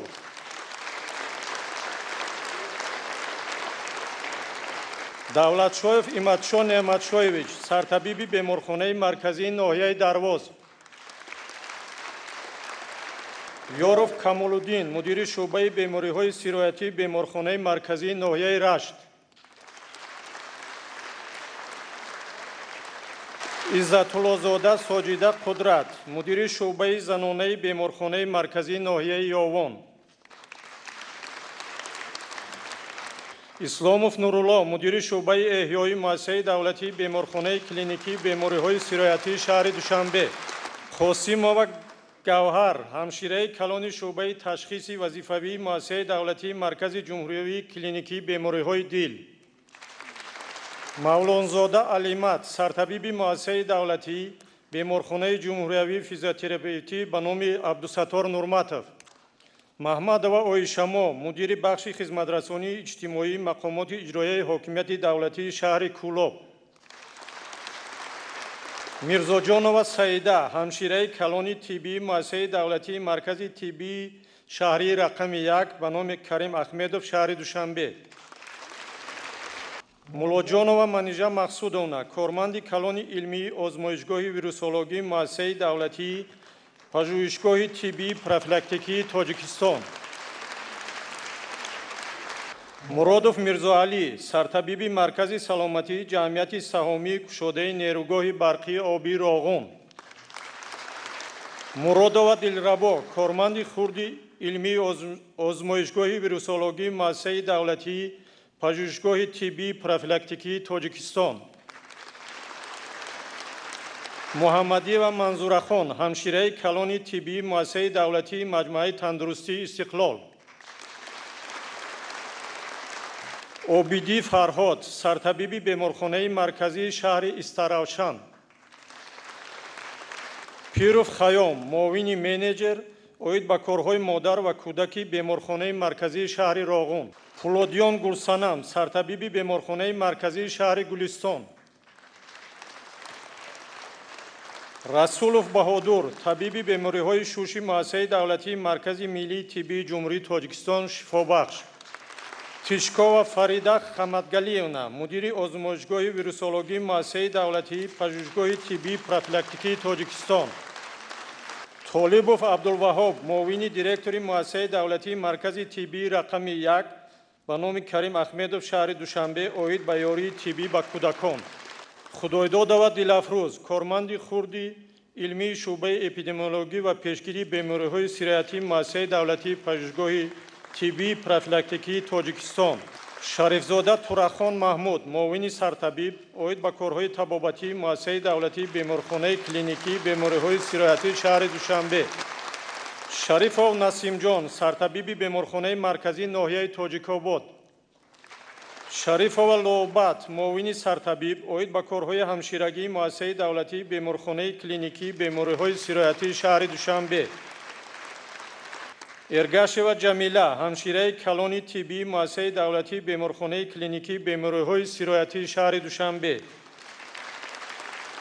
Юнусов Яҳьёҷон, табиби наҷот ва беҳискунии беморхонаи марказии шаҳри Бустон. Бо медали шафқат Абдуллозода Мансур Абдураҳмон, сардори шуъба, сартабиби шуъбаи табобатию профилактикии раёсати тиббии ҳарбии Вазорати мудофиаи Ҷумҳурии Тоҷикистон. Алимова Насиба, мудири шуъбаи муолиҷавии муассисаи давлатии пажӯҳишгоҳи гастроэнтерологии Ҷумҳурии Тоҷикистон. Асоева Мастона, сарҳамшираи муассисаи давлатии маркази ҷумҳуриявии клиникии бемориҳои дил. Асозода Саид, директори маркази назорати давлатии санитарии эпидемиологии ноҳияи Ҷалолиддини Балхӣ. Хараев Илҳомҷон, мудири шуъбаи қабули беморхонаи марказии шаҳри Ҳисор. Қосимзода Ашур Абдулло, раиси кумитаи иттифоқи касабаи муассисаи давлатии маркази миллии тиббии Ҷумҳурии Тоҷикистон Шифобахш. Мансурова Мунира, ҳамшираи калони тиббии муассисаи давлатии маркази тиббии дастгоҳи иҷроияи президенти Ҷумҳурии Тоҷикистон. Музаффаров Фарид, сардори раёсати тандурустии вилояти Мухтори Кӯҳистони Бадахшон. Рӯзиев Муродалӣ, директори муассисаи давлатии пажӯҳишгоҳи экспертизаи тиббию иҷтимоӣ ва тавонбахшии маъюбони Вазорати тандурустӣ ва ҳифзи иҷтимоии аҳолии Ҷумҳурии Тоҷикистон. Самадова Сурайё, ҳамшираи тиббии муассисаи давлатии Маҷмӯаи тандурустии Истиқлол. Сафиева Шаҳригул, ҳамшираи калони тиббии муассисаи давлатии беморхонаи клиникии бемориҳои сироятии кӯдаконаи шаҳри Душанбе. Соқиев Ҳикматулло, табиби сироятшиноси беморхонаи марказии ноҳияи Ҷаббор Расулов. Холиқова Анорхон, ҳамшираи тиббии муассисаи давлатии Маҷмӯаи тандурустии Истиқлол. Ҳисайнов Муҳаммад, фелдшери шуъбаи ёрии таъҷилии муассисаи давлатии Маҷмӯаи тандурустии Истиқлол.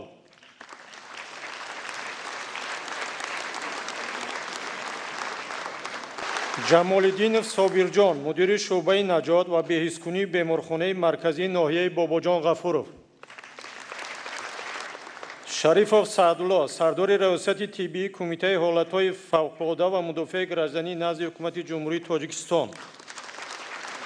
Шарифова Бибилутфия, ҳамшираи калони тиббии муассисаи давлатии маркази тиббии шаҳрии рақами 1 ба номи Карим Ахмедов шаҳри Душанбе. Бо ифтихорномаи Ҷумҳурии Тоҷикистон Холова Ҳабибахон, дастёри духтур, наҷотдиҳандаи гурӯҳи махсуси зудамали раёсати кумитаи ҳолатҳои фавқулодда ва мудофиаи гражданӣ назди ҳукумати Ҷумҳурии Тоҷикистон дар вилояти Хатлон. Президенти Ҷумҳурии Тоҷикистон Эмомалӣ Раҳмон шаҳри Душанбе 14 июли соли 2020.